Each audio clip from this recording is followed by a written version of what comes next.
I'm a 15-year-old girl who often feels left out in my own family, especially when I compare myself to my younger brother, Oliver, who is 14 and adopted. Oliver joined our family about 9 years ago, and it seems like he fits in better than I do. My parents sometimes joke that he looks more like them, saying he's their ideal child, but those jokes hurt me and feel serious. Our family looks like we could be in a lifestyle magazine, representing traditional beauty, a standard I don't think I meet. I was diagnosed with type 2 diabetes as a child, and managing my weight has always been difficult. My parents controlled my eating, which made me feel like I had to sneak food sometimes, because their monitoring felt like deprivation. About 5 months ago, my health took another hit when I was diagnosed with fibromyalgia. This condition sometimes keeps me in a wheelchair because of the severe pain. Adjusting to this has been hard, both physically and mentally. I'm already an introvert, so I spend most of my time in my room, trying not to bother anyone. I feel very lonely, but don't want to be a burden. Despite my challenges, I've tried to keep some normalcy, like joining our annual family Christmas photo, which is a long-standing tradition. This year, however, when I got dressed and was ready to take part, my parents awkwardly suggested that the photo should only include them and Oliver. They said my wheelchair would spoil the picture. I offered to stand for a few shots, but they refused, making it clear they didn't want me included at all. Heartbroken, I went back to my room and cried, with no one checking on me. Feeling devastated, I called my grandmother and shared everything with her. She's a strong person who rebuilt her life after losing her husband. She listened to me with understanding and immediately decided to change her will. This surprised my parents and revealed deep issues in our family. What happened showed me that my family's acceptance of me is superficial and conditional. It also highlighted my grandmother's strong support for me during my toughest times, even if it caused drama. Even though their harsh words made me uncomfortable, I had come to terms with the fact that my parents' acceptance of me was conditional and probably wouldn't change. My grandmother has always been a source of strength and inspiration for me. Her unconditional love is a sharp contrast to the conditional acceptance I feel from my parents. I had hoped for a long time that they would treat me better, but that incident during Christmas reminded me that it might never happen. Every time my grandmother suggested that I could live with her, I hesitated, still holding on to the hope that my family would accept me. But that day, I finally agreed to her offer, realizing that in my own home, I was merely tolerated, not truly wanted. The pain of being excluded by my family was deep, but my grandmother was always there to support and comfort me. During our phone call, as I cried and shared my heartache, she promised to take me away as soon as she returned from her cruise. She leads an adventurous life filled with friends and laughter, which is very different from the solitude of my own room. The days leading up to her arrival were filled with silence at home. I went through my usual routine of school and isolation, while my parents and Oliver acted like everything was fine, hiding the tension beneath the surface. When my grandmother arrived, I was the one to welcome her into our home. My parents were unaware of the change that was about to happen. They greeted her casually, not realizing she knew about their exclusion of me from the family photo.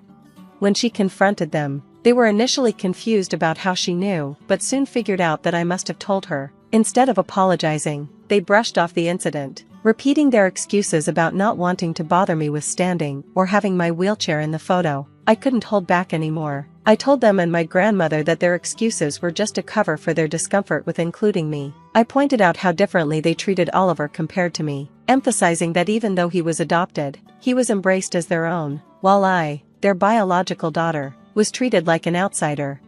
Oliver looked away, perhaps feeling guilty or recognizing the truth in what I said. My parents reacted defensively, accusing me of being dramatic and spoiled. They expected an apology from me for simply expressing the inequality and neglect I felt. They couldn't see how their actions and words were not just personal slights, but deep wounds to my sense of belonging. As painful as it was to confront these truths, my grandmother's presence gave me the strength to stand up for myself. Her unwavering support made me realize that I deserved to be in an environment where I was valued and loved unconditionally. With her, I knew I would find the acceptance and love that was so missing in my own home. I was ready to leave, not just the house, but also the conditional love that had defined my life there. My grandmother promised to take me with her, and I trusted her completely, eager for a new beginning where I could truly feel part of a family. Now that we have started to reconnect, things are gradually improving between us. The conversation with my grandmother opened my eyes to many things, including, I realized how my brother had been influenced by our parents' behavior toward me. I think he picked up on their cues without really understanding how his actions affected me. However, his willingness to acknowledge his mistakes and reach out to repair our relationship meant a lot to me in that moment. When I was ready to defend myself further, my grandmother stepped in, making it clear she was there to end the mistreatment I had endured for so long. My parents looked confused when she announced that she would be taking me to live with her. They had always made me feel like a burden, and now they didn't even try to stop me from leaving. This was a painful confirmation of what I had always felt, that they didn't truly want me as part of the family. The silence that followed my grandmother's announcement was deafening. At first, my parents seemed indifferent, but their true feelings came out when she said she was cutting them out of her will. Suddenly, they scrambled to defend their position, revealing just how materialistic they were. My grandmother had built a successful grocery store business and had accumulated considerable wealth, but I had never cared about that. I loved her for who she was, not for what she had. Unlike my parents, my love for her was unconditional. She showed my parents the revised will, making it clear that everything would now go to Oliver and me. The drama escalated as they pleaded and bargained with her, but my grandmother was unmoved by their tears. She instructed me to pack my things and get ready to leave with her immediately. I was prepared for this moment, knowing that living with her would be a healthier environment for me. As I gathered my belongings, my parents continued their desperate pleas, but Oliver was the only one who seemed to genuinely care about saying goodbye. Driving away from that house felt liberating but bittersweet. I was leaving behind painful memories, but I was also moving toward a new chapter of my life, one filled with real love and support from my grandmother. Living with her has brought so much peace to my life. Being closer to school allows me to get more sleep and feel less stressed in the mornings. Every day feels like a step toward healing. Shortly after I left, Oliver sent me a message. He apologized for his past behavior and thanked me for always treating him like a true brother. He recognized how much better his life was because of our parents' decision to adopt him and was eager to repair our bond. We started spending time together at school to strengthen our relationship. These changes weren't easy, but they were necessary. The truth had been painful, but it also set me free. With my grandmother's support and a renewed relationship with Oliver, I finally started to feel like I belonged to a family that truly cared about me.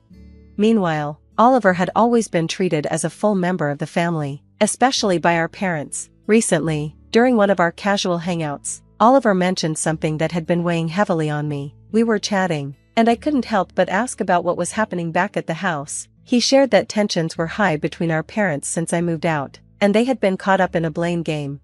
My mom accused my dad of being the reason I felt pushed away for so long, especially pointing to his suggestion to exclude me from the family Christmas photo. On the other hand, my dad argued that my mom always overreacted to challenges, making it seem like having me as a child was the hardest thing she had ever faced.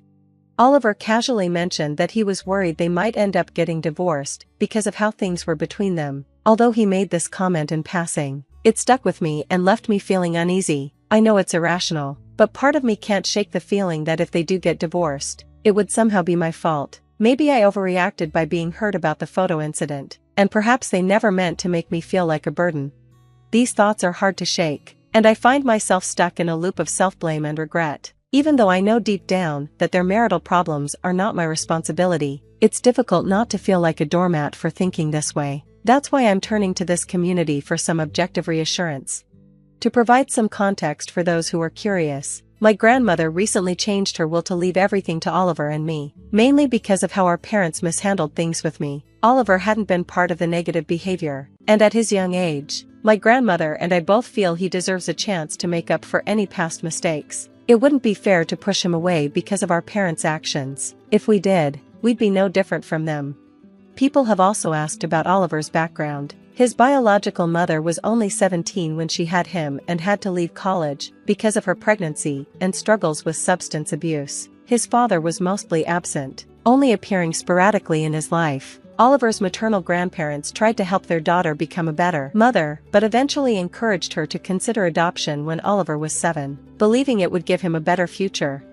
My parents were already thinking about adoption due to complications from my mother's first pregnancy and didn't want to risk going through that again. They knew Oliver's biological mother's cousin from college, which is how they found out about his situation. They fostered him for a while before officially adopting him. Oliver has stayed in touch with his grandparents, meeting them monthly, but he hasn't had contact with his parents since the adoption. His mother finds it too painful to see him, and his father has completely disappeared from his life. Navigating these complex family relationships has been challenging, but talking about these issues here helps me process my feelings and hopefully gain some clarity and support from others who might have similar experiences. Recently, my parents' sudden apology felt insincere and seemed more about wanting to fix their image before I left for college. It felt like an attempt to smooth things over without addressing the real issues that caused the rift in the first place. In the past, I made some comments in frustration about Oliver being adopted during a heated argument, which I regret. I've apologized to him because he means the world to me, and I never wanted him to feel like he was any less a part of our family. I've always seen Oliver as my brother, not just because we were raised together, but because I genuinely care for him. Despite the rocky phases we've experienced, I'm committed to maintaining a strong relationship with him. We've been through a lot because of our parents' behavior, and I refuse to let that drive a wedge between us. I even offered Oliver the option to come and live with me and our grandmother if things at home become unbearable. The idea isn't to pull him away from our parents, but to provide him with a safe and peaceful alternative if he needs it. In my recent updates, I've been overwhelmed by the support from this community. It's been reassuring to hear from others who've been in similar situations, and it has helped me feel less isolated after discussing everything with my grandmother. My grandmother reminded me that I wasn't responsible for my parents' marital issues. She explained that my parents were directing their frustrations at each other because they no longer had me to focus on. Their problems weren't caused by me standing up for myself, but by their inability to handle their issues constructively. If they do end up divorcing, it would be sad, but it's not my burden to carry. Oliver and I have talked about this too. He reassured me that he didn't mean to make me feel guilty about their problems. He was just answering my question. Recently, my parents visited unexpectedly to discuss our strained relationship. They took time off work to talk, but it wasn't a great day for me, and I wasn't in the right headspace to engage with them. They expressed a desire to spend time with me before I head off to college and attempted an apology, but it felt like they were saying they were sorry I felt offended rather than recognizing that their actions were hurtful. This wording didn't sit well with me. It felt like they were avoiding the real issue. I suggested they write their thoughts in an email or come back another time when I was more prepared to talk. I needed space to process, and rushing a conversation wasn't going to solve anything. Some might think I was avoiding the issue, but I needed to manage the situation on my own terms, especially given the emotional toll their behavior had on me. Oliver understands my stance and supports my decision. We promised each other not to let family disputes affect our bond, regardless of what happens with our parents. We are committed to supporting each other and ensuring that the challenges we face don't erode the trust and love we've rebuilt. After several challenging interactions, it's clear that my parents aren't genuinely trying to understand me or correct their past mistakes. During a recent conversation, I tried to explain that my feelings were hurt because of their actions, but instead of acknowledging this and trying to make amends, they shifted the blame to my distance for their ignorance of my struggles. This only confirmed my suspicion that they were not capable of genuine apologies and were more interested in making me feel responsible. Feeling increasingly frustrated and realizing this blame game was going nowhere, I asked them to leave. They resisted, insisting we needed to have a full discussion, as if a simple conversation could fix the deep-rooted issues between us. They seemed to think that because they provided for me, which were just basic parental responsibilities, they deserved this conversation. I couldn't engage any further without getting upset, so I decided to retreat to my room. At that point, my dad escalated the situation by demanding that I stay and talk. Thankfully, my grandmother was there to intervene. She firmly told my dad that raising his voice wasn't acceptable in her home, especially after the way they had treated me. She made it clear that if I chose not to engage, they had to respect my decision and leave. This incident was an eye-opener for both me and my parents. It showed me that their main concern was how our family problems might look to others, rather than the actual well-being of their children. They worried about appearances and feared what people might think if they knew I had moved in with my grandmother. I was beyond caring about their reputation. I was focused on my own future and healing. After they left, my grandmother and I discussed whether I wanted to see my parents again soon. For now, my answer was a definite no. She supported my decision, assuring me that she wouldn't allow them to drop by uninvited next time. I also talked to Oliver about their visit. He was surprised by their actions and mentioned that the mood at home was gloomy since their return. While I felt for him, I knew I needed to maintain my distance for my own mental health. I'll be leaving for college in a week. I got into my first choice school, and my grandmother has arranged everything for my move. She'll even stay with me for the first couple of weeks to help me settle into my new apartment. This is a big step, living on my own, but I'm ready and looking forward to the future. My mental health has improved a lot without the constant stress from my parents. Oliver and I plan to stay in close contact through FaceTime, aiming to chat at least once a week. Although I'm sad to leave my current life and the security of my grandmother's home, I'm genuinely excited about starting this new chapter. I heard about it. Isn't it great? I heard you bought a new house. We want to live together too. From what I heard, it's a detached house with a vegetable garden and yard. My son, Tanner, and his family showed up out of nowhere, saying they had caught wind of the situation. You know, it's customary for parents to live with their oldest son, Tanner declared matter-of-factly. His wife Maria chimed in. We're moving here as well. If you refuse, don't expect us to take care of you when you're old, Tanner threatened, completely disregarding our feelings on the matter before leaving abruptly. The plan worked out perfectly, didn't it? My daughter, Michelle, laughed, but with a hint of sadness in her eyes. Yes, I can't wait for moving day, I replied, trying to stay positive despite the circumstances. On the day of the move, after the initial flurry of activity had settled, I turned on my phone to find numerous missed calls from Tanner. Mom, where are you now? What the hell is this? The place hasn't been renovated at all, he yelled, his voice filled with indignation. Oh, but I did have it thoroughly cleaned, you know. Michelle helped out too, and it was quite the task. From now on, you'll have to keep it tidy yourselves, I explained calmly. When Tanner and his family, who had so forcefully insisted on moving in together, finally arrived at their new residence, they were greeted by an unexpected sight. My name is Michaela Thompson, and I'm 62 years old. Currently, I live alone on my widow's pension. My husband Andrew, who was 3 years my senior, passed away from illness last year at the young age of 64. Due to Andrew's frequent job transfers, I decided to quit my own job upon getting married to follow him wherever he was assigned. We were blessed with our eldest son Tanner and daughter Michelle while on assignment, but after giving birth to Michelle, my health took a serious turn for the worse. I found myself unable to accompany Andrew to his next posting. The destination was overseas, you see. With no siblings and my parents long gone, I had no one to turn to for support. That's when I made the decision to move in with my in-laws. My father-in-law Gordon and mother-in-law Fiona were incredibly kind people who had treated me like their own daughter ever since I married into the family. Assured by their warmth, I accepted their offer to live together. However, no matter how lovely people may be, actually sharing a home can be quite different from what one imagines.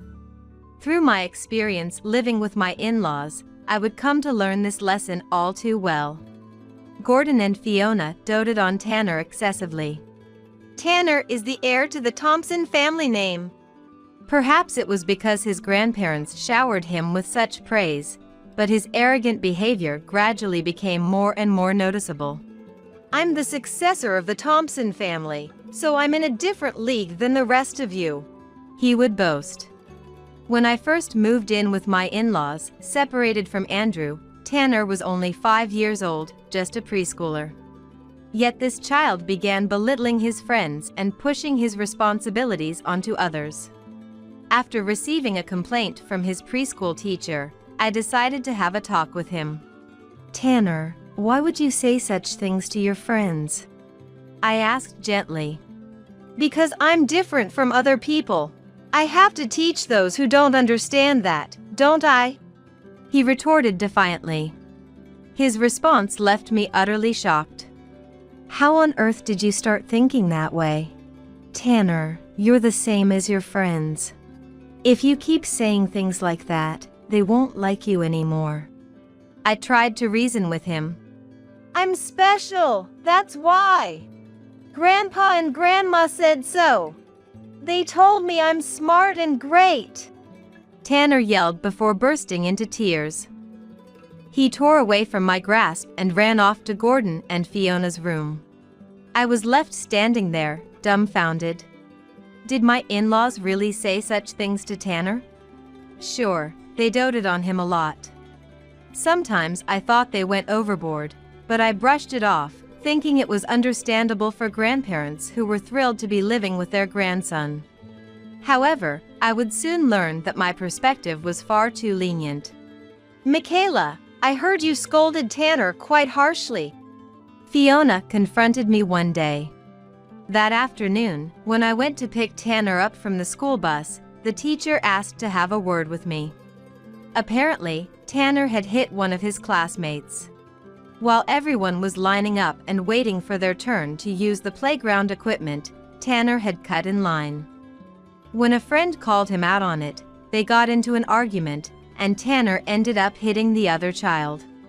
I listened to Tanner's side of the story and, confirming it was true, scolded him for his actions. But he threw a tantrum and hurled his preschool bag at me. That's when I grabbed his arm and reprimanded him more sternly. Tanner, all your preschool friends are equal. It's not okay for you to skip the line. And no matter what, you shouldn't hit your friends. Do you understand? I explained firmly. I'm special, so why do I have to line up like everyone else? He shouted, shaking off my hand, ran out of the room, crying. Just then, Gordon and Fiona entered with serious expressions on their faces and said something outrageous. We heard his side of the story. Grabbing a preschooler's arm so forcefully, doesn't that count as abuse? Fiona accused.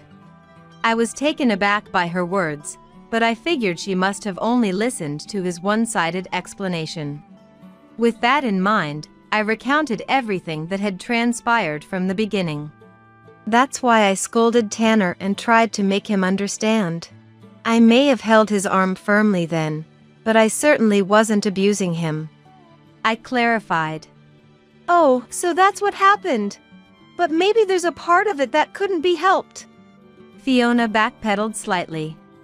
Yeah, it's understandable. Gordon chimed in. At first, I thought they were referring to me scolding Tanner too harshly, but their next words revealed that wasn't the case at all. He is truly bright and more remarkable than other children. It's only natural for him to think he deserves that kind of treatment. Fiona reasoned. Agreed. If anything, he should be given special privileges to that extent. Gordon added. My in-laws were actually condoning his attitude towards the other children. Realizing this sent a shiver of fear down my spine. I'm sorry, but I don't think that's good for him, I said, trying to keep my voice steady. If I didn't have a proper talk with them now, things could get out of hand in the future. I want him to have a little more empathy for others, I explained. But he is such a smart boy, isn't he? Fiona countered. That's right. He's only in preschool, but he can already read and do math. Gordon added. It was true. Tanner had started reading picture books on his own without being taught, and he would even read to older kids in the neighborhood. It was a mystery how he learned it all. He probably picked up the letters from TV and building blocks, but he also had an excellent memory and could remember things he heard instantly. That child is a genius, Fiona gushed. Indeed. As his parents, it's our duty to give him a special education from now on. Gordon agreed.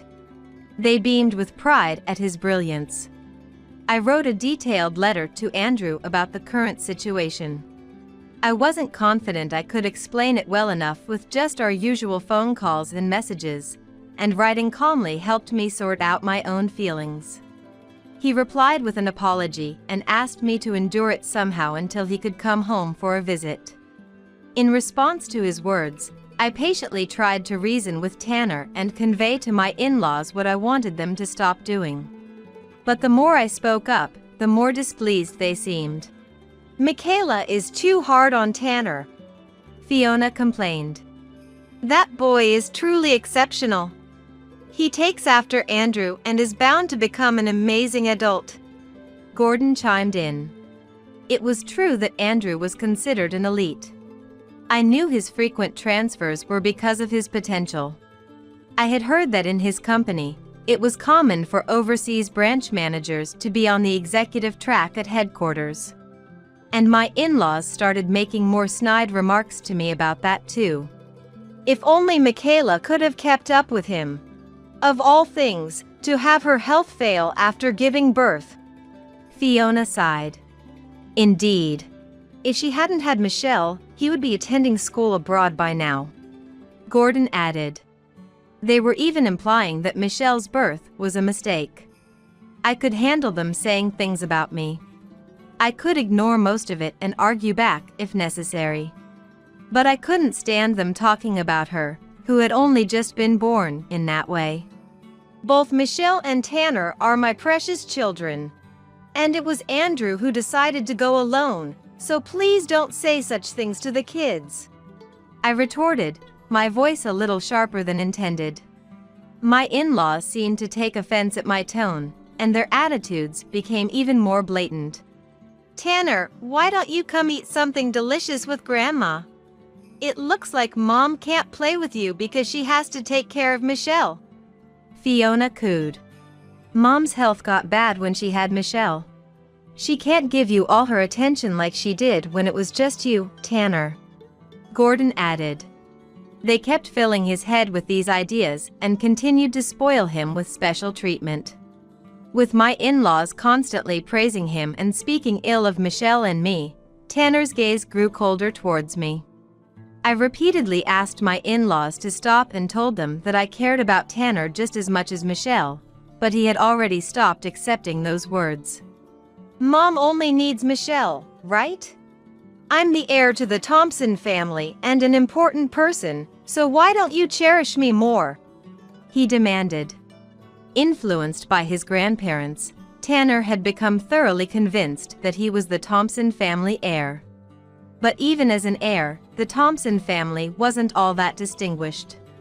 Gordon was the third son to begin with 2 older brothers. The family's assets consisted of a house, some land, and a gravesite. Even the eldest son was an ordinary office worker, not the type to put pressure on the main family. I heard that while the eldest and second sons had graduated from university, Gordon had failed his entrance exams. His parents told him they couldn't afford to let him be a Ronin, so he got a job right out of high school. I sensed that he had a bit of an inferiority complex towards his brothers because of this. So, when the brilliant Andrew graduated from a top university and landed a job at a top-tier company, it seemed like Gordon had finally gotten his revenge on his brothers. I had heard stories like that.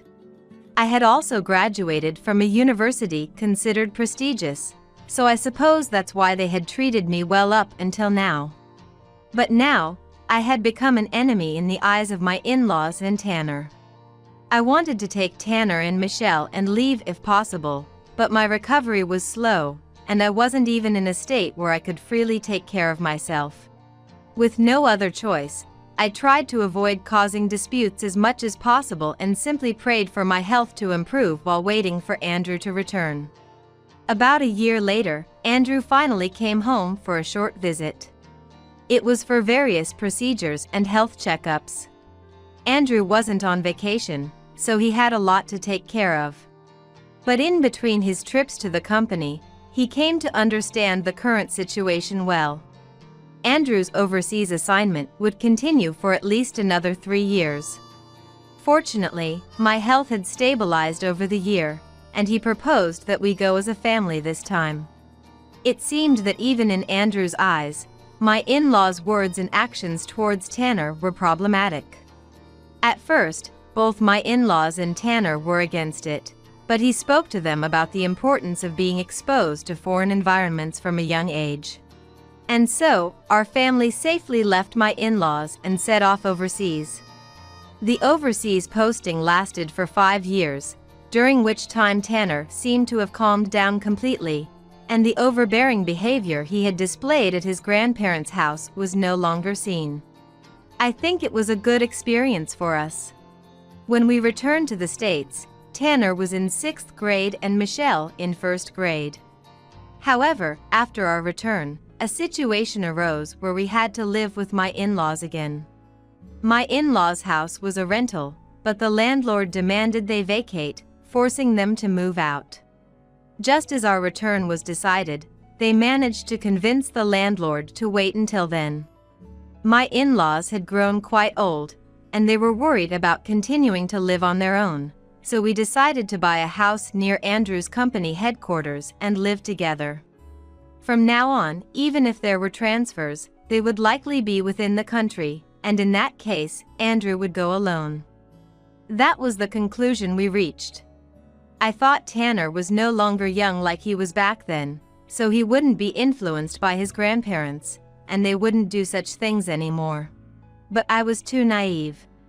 As expected, my in-laws treated Tanner special, and Tanner, as if remembering those days, accepted it as if it were only natural. We couldn't kick out my elderly in-laws, and both Andrew and I did everything we could, but Tanner had grown up to be exactly the kind of person his grandparents wanted. My in-laws passed away in quick succession before the children became adults, but the negative legacy they left behind was significant. As his grandparents had hoped, he attended top schools and companies, paving his way to becoming an elite. But as he grew older, his bad personality became even more prominent, and eventually, he began to speak ill of his own father, Andrew. There was only one reason.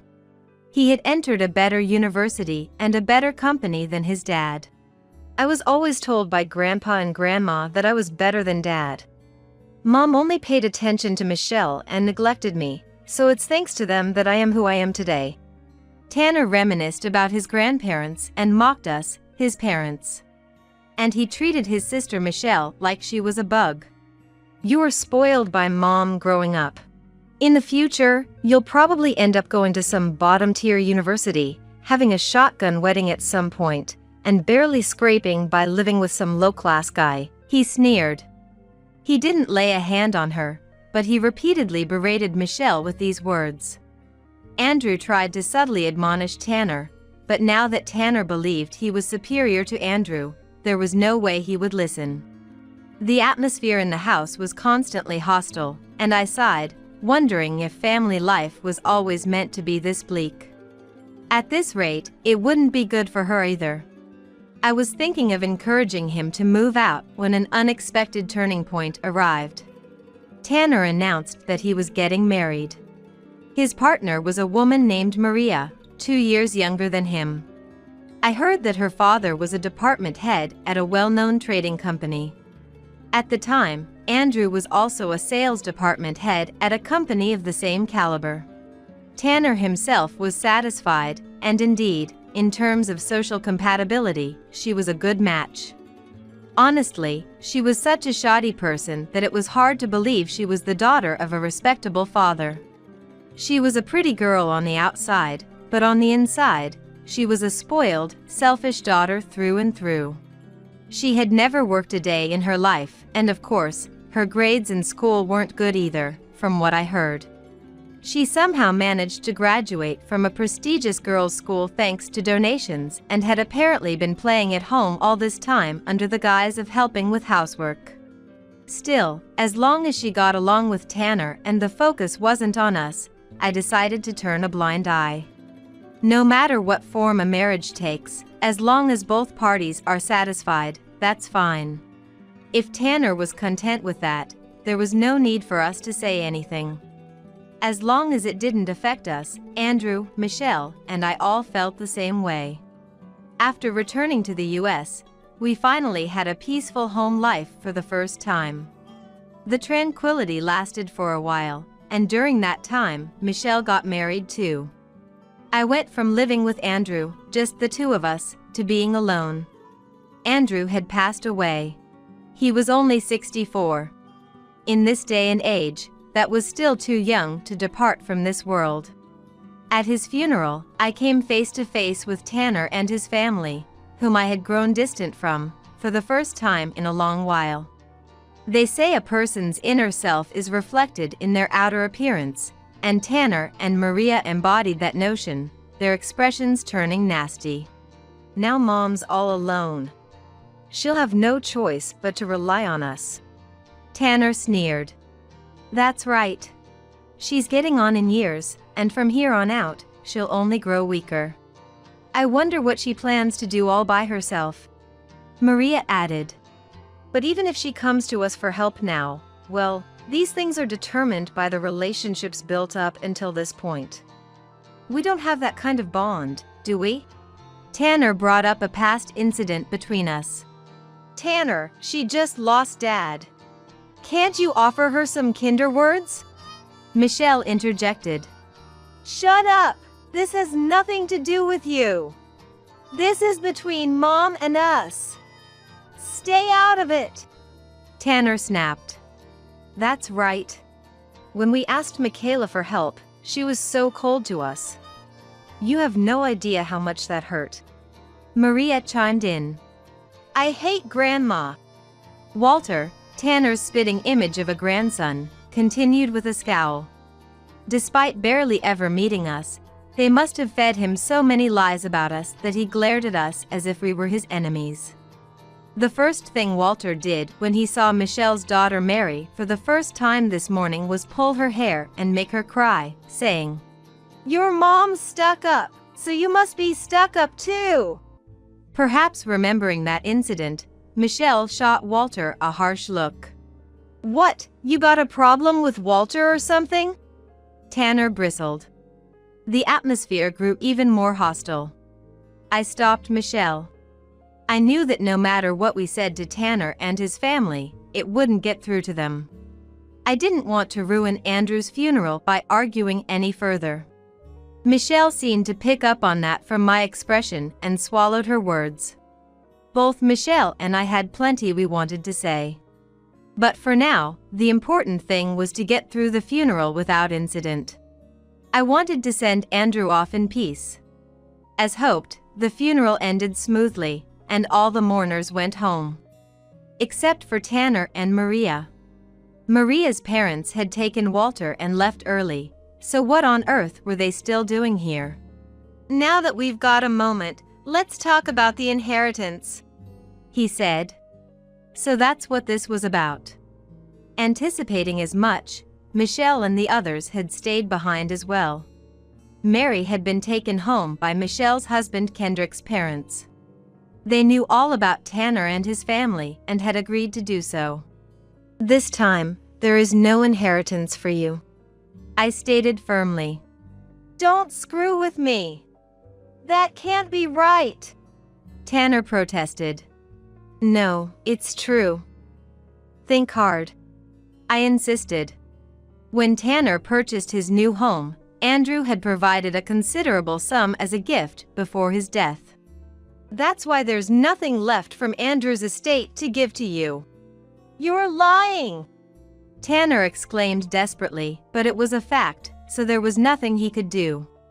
Money received from parents for a home purchase is tax-exempt. It should have been properly declared on the tax return. Remember now? I asked. Tanner's face turned pale as he listened to my explanation. He had conveniently sealed away that memory. He must have been really counting on Andrew's inheritance. Mom, I'm renouncing my inheritance. Please use the money Dad left for your life from now on, Michelle said, ever the kind daughter. In contrast, Tanner's claims were truly pathetic. No, I've set aside a proper amount for Michelle to receive. Mary will need education funds in the future, and Andrew would scold me if I didn't make sure Michelle accepted it, I explained. But Mom, you're still young, and they say life lasts 100 years now. I don't think having more money can hurt, so I want you to do that, Michelle insisted. Then why don't you give us the portion she's supposed to receive? You're both saying you don't want the money, so wouldn't that tie things up nicely? Maria suggested shamelessly. Michelle and I were so shocked we were at a loss for words. I couldn't believe she could say something like that without any embarrassment. Even more surprisingly, Tanner chimed in. Yeah, let's do that. Come on, it's fine, right, Mom? Get out! How many times do I have to tell you, there's nothing for you? Leave before you make me any angrier! I shouted. Perhaps startled by my intensity, Tanner and Maria finally showed signs of retreating, but not before Tanner left me with these parting words. Well, I'll give up on Dad's inheritance. Well, only Dad's, that is. What's that supposed to mean? I demanded. Shut up, it's got nothing to do with you. See you later, he said dismissively. I was sure he was now after the inheritance I would leave behind. I needed to take action while I was still healthy and able. As I was contemplating my next move, an unexpected opportunity arose. Apparently, there were plans to redevelop the area where I currently lived. Ultimately, they wanted to build a large apartment complex, so a salesman from a major construction company came to talk to me about selling the house. The current house was a pre-owned home I had bought when I returned from overseas to live with my in-laws. It held memories of Andrew, but also many unpleasant ones. In this house, influenced by my in-laws' words, Tanner had become the person he was today. Of course, it wasn't entirely my in-laws' fault. I couldn't do anything about it either, so in a sense, I was just as guilty. Remembering that filled me with a complex, indescribable feeling. Why don't you sell it and move to a place where you can live more comfortably, Mom? Michelle suggested, giving me the push I needed. I decided to sell the house and simultaneously began to put a certain plan into motion. I heard the news. Isn't that great? I hear you've already bought a new house. We want to live with you too. From what I've heard, it's a single-family home with a vegetable garden and a yard. Somehow, Tanner and his family had caught wind of it and came to me with those words. I thought I told you before, there's nothing for Tanner. I reminded them. That was Dad's inheritance, right? The money from selling the house is your asset, Mom. In other words, it's your future inheritance. I should have a right to that, shouldn't I? Tanner said with a nasty grin. Mom's inheritance? Tanner, are you that eager for her to be gone? Michelle asked, outraged. Hey, don't get the wrong idea. I said future, didn't I? I don't remember saying today or tomorrow. Tanner backpedaled. That's right, Michelle. Is your hearing going bad? We came to have this talk for Michaela's sake, so she can live a long and healthy life. Maria chimed in, a beautiful yet somehow vulgar smile on her face. For her sake, so she can live a long and healthy life? What exactly are you talking about? Michelle demanded. It's simple. Maria and I will live with her, Tanner declared. What did you say? Michelle asked, her eyes wide with exaggerated surprise as she looked at Tanner and Maria. Michaela is only going to get older from here on out. It would be more reassuring for her to live with us, don't you think? Maria reasoned. Normally, an offer from one's children to live together would be appreciated. But coming from this couple, there was nothing to be happy about. I'm sorry, but I'll have to decline, I said firmly. Why? Tanner asked, incredulous. I heard you're about to be kicked out of the house you're living in now. It's the house you built with the gift from Andrew and help from Maria's father, right? How did it come to this? I asked pointedly. I must have hit the nail on the head. Tanner clicked his tongue and turned his face away, looking displeased. Shut up. What does it matter? He grumbled. That's right. We're going to be living with Michaela from now on, so we don't need to think about our current house anymore, Maria added. The couple was clearly trying to avoid discussing their current living situation. Anyway, it's decided that parents live with their oldest son, Tanner declared. We're moving here too, Maria chimed in. If you refuse, we won't take care of you for the rest of your life, Tanner threatened. Completely ignoring my opinion, Tanner and his family left with those parting words. The plan worked out perfectly, didn't it? Michelle said with a laugh, but there was a hint of sadness in her voice. Yes, I'm looking forward to moving day, I replied. This was the certain strategy one had been working on while selling the house. Tanner and his family had fallen for it nicely. Even after that, Tanner and his family contacted me numerous times, but I never gave them a clear answer and continued to evade the topic of living together. I've told you, I have no intention of living with you, I repeated. Are you sure you can say that?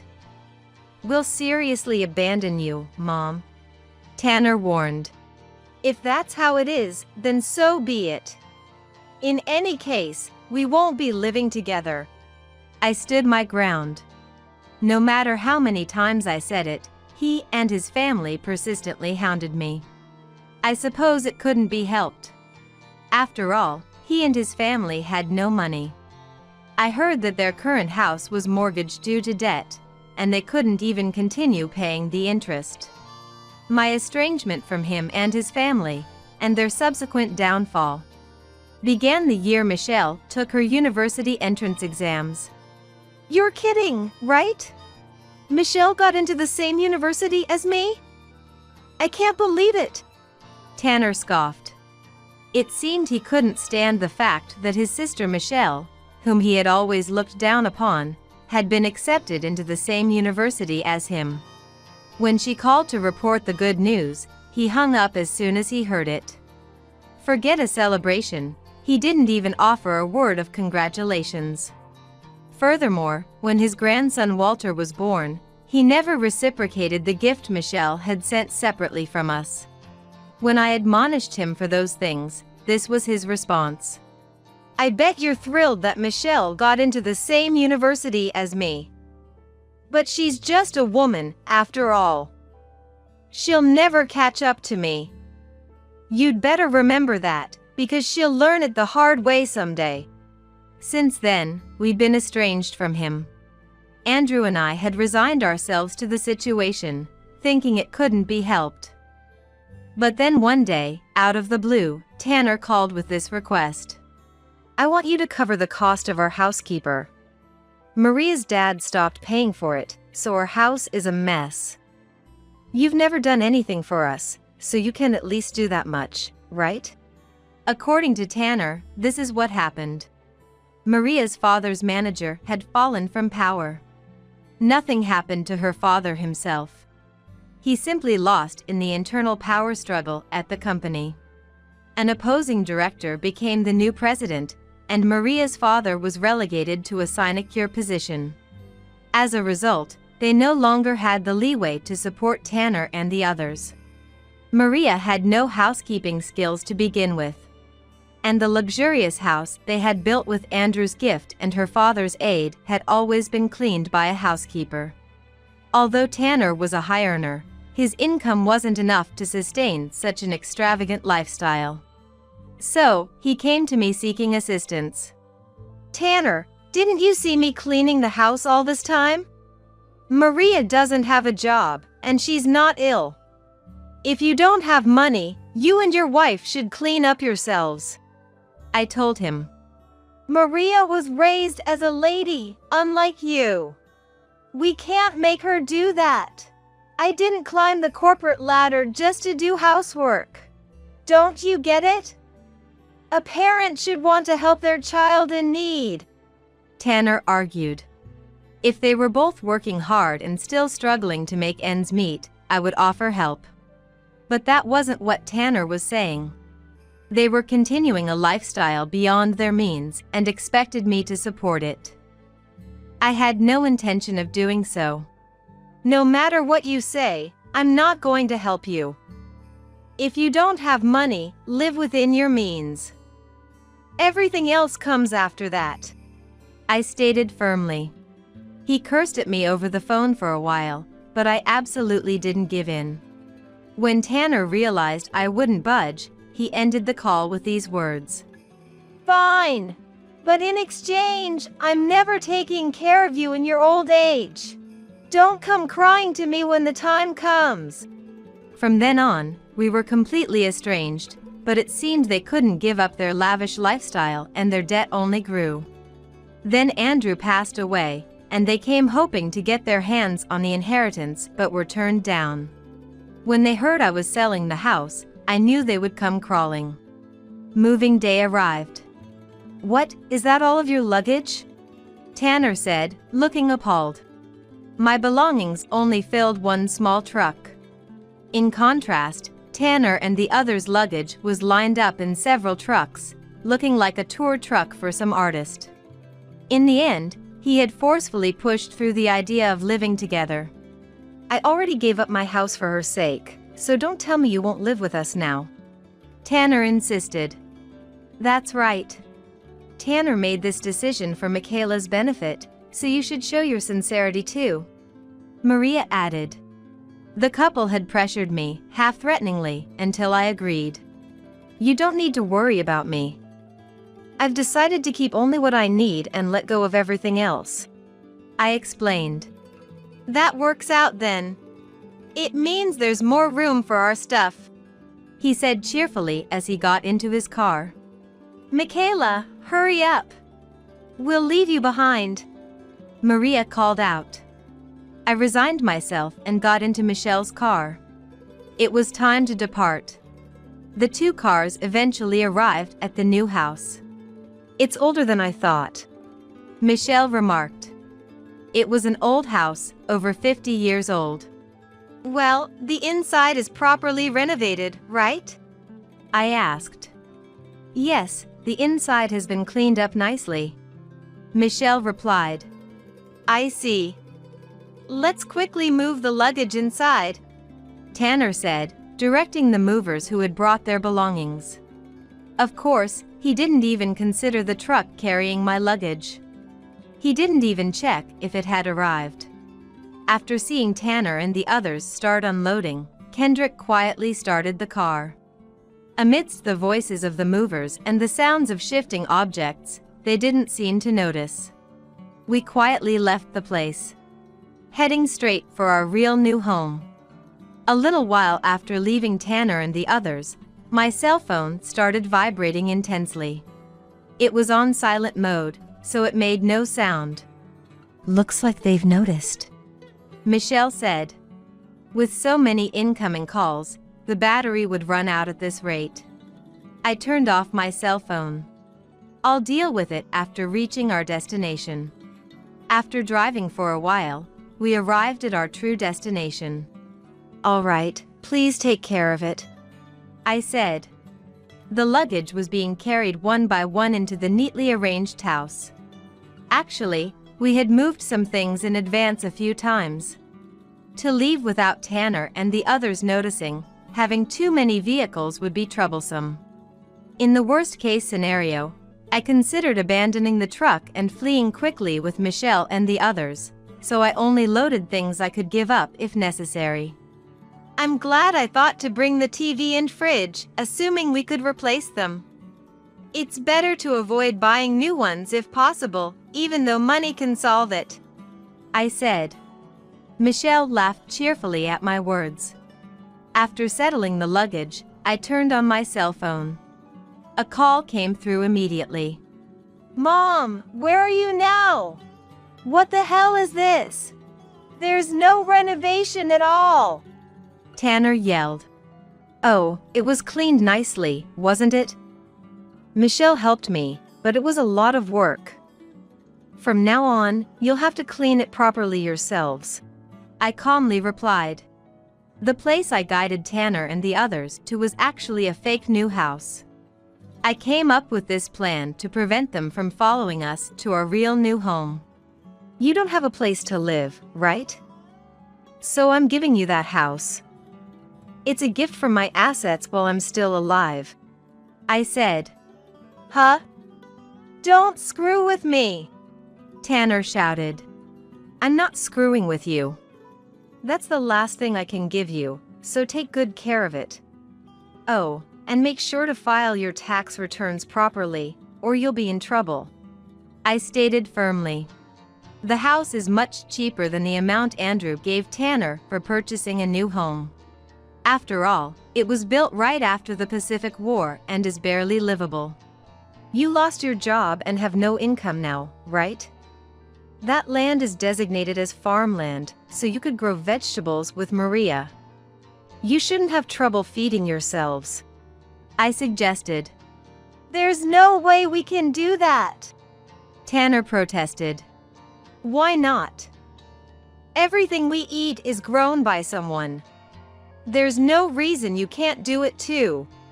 Tanner insisted he was an elite and looked down on those who worked up a sweat or got dirty doing farm work. A little hardship and developing a sense of gratitude would do him good. Oh, and I figured you might have trouble getting by until the harvest, so I stocked the kitchen with rice, seasonings, canned and instant foods, things like ramen. Consider it my last act as your mom. Be grateful for it. I could hear Tanner saying something, but I silently hung up the phone. I'd need to keep in touch for a while longer. Once everything was settled, I'd cancel this cell phone. For the sake of my new life. No matter how much they complained, the Thompson family had no choice but to live in that new house. They'd lost their old home, unable to pay back their debt. And Tanner had lost his job too. His arrogance and condescension towards others had earned him repeated warnings during internal audits. But he never reflected on his behavior or tried to improve his attitude. In the end, he was demoted and he quit, declaring he'd go to a company that recognized his true value. Tanner was so convinced he was special, he seemed to think companies would be lining up to hire him. Reality wasn't so kind. No company would willingly take on someone who caused those kinds of problems. Desperate, he'd apparently gone to great lengths to try to sell that house, but it was a property he'd gotten for next to nothing due to lack of buyers in the first place. No matter what he did, he couldn't find a buyer. Giving up and continuing to live there was his only remaining choice. Now, it seems he's receiving the bare minimum of assistance from Maria's father and has started growing vegetables in the fields. If they work hard, they shouldn't have trouble feeding themselves. I heard Maria, who had never worked a day in her life, is even helping with the farm work, sweating under the sun. Of course, they have to do their own housekeeping too.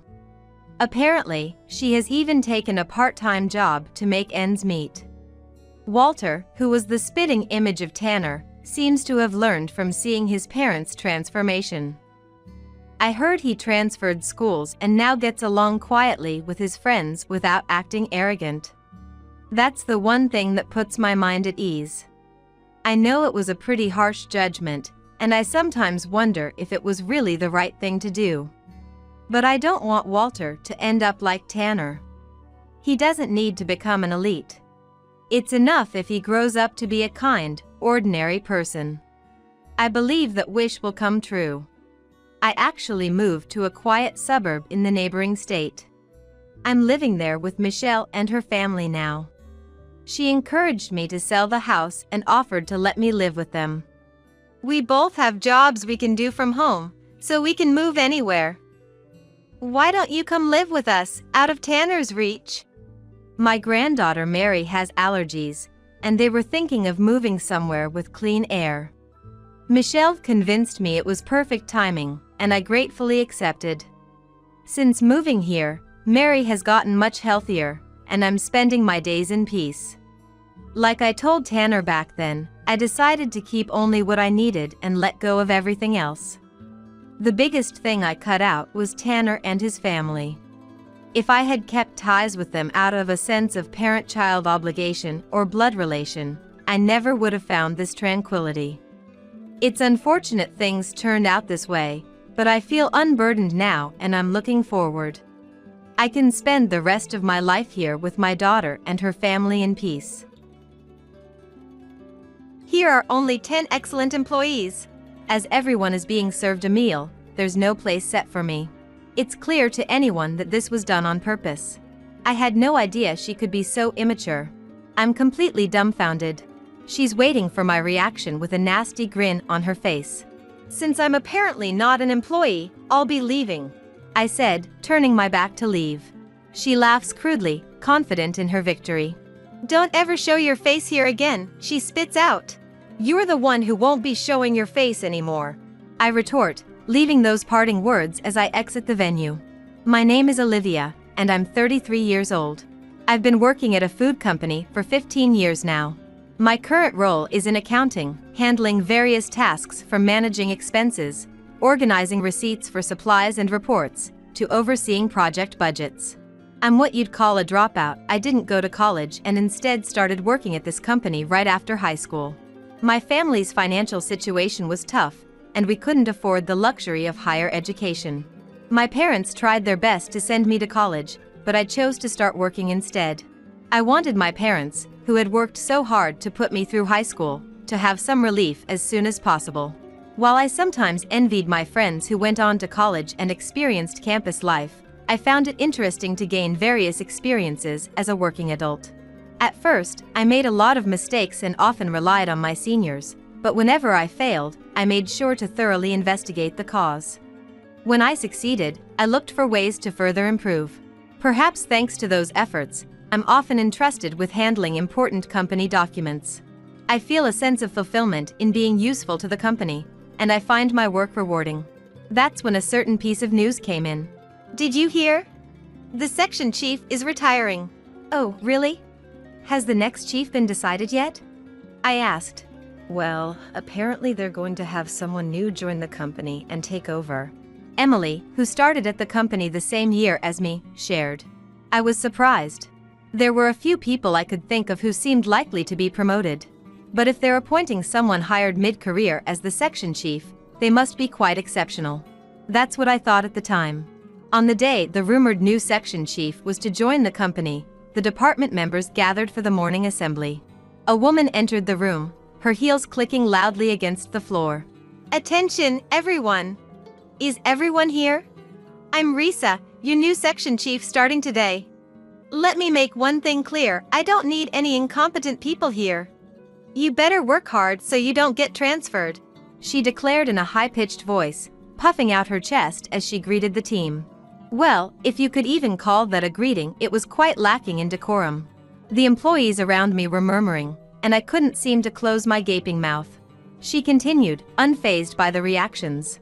And let me tell you, don't come to me with any troublesome matters. If you can't solve it yourself, it means you're incompetent, she asserted. Just as her shocking introduction suggested, Risa's tyrannical nature became increasingly apparent. It was during a particularly busy period, when everyone, including myself, was swamped with paperwork, client communications, and other tasks. Ugh, this is such a hassle. Olivia, take care of this for me. Isn't this something you're supposed to handle, Risa? I questioned. What's the big deal? It doesn't matter who does it, right? Can't you even handle something this simple? She said, thrusting a stack of documents at me. Despite her words, a quick glance at the contents revealed that these were not documents I should be processing. Some sections even required the section chief's signature. So, I handed the papers back to her.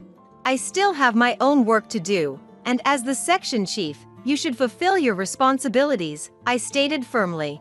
Excuse me? She exclaimed, clearly irritated by my response. She let out an exaggerated sigh and pointed at me accusingly. I heard you're a dropout, huh?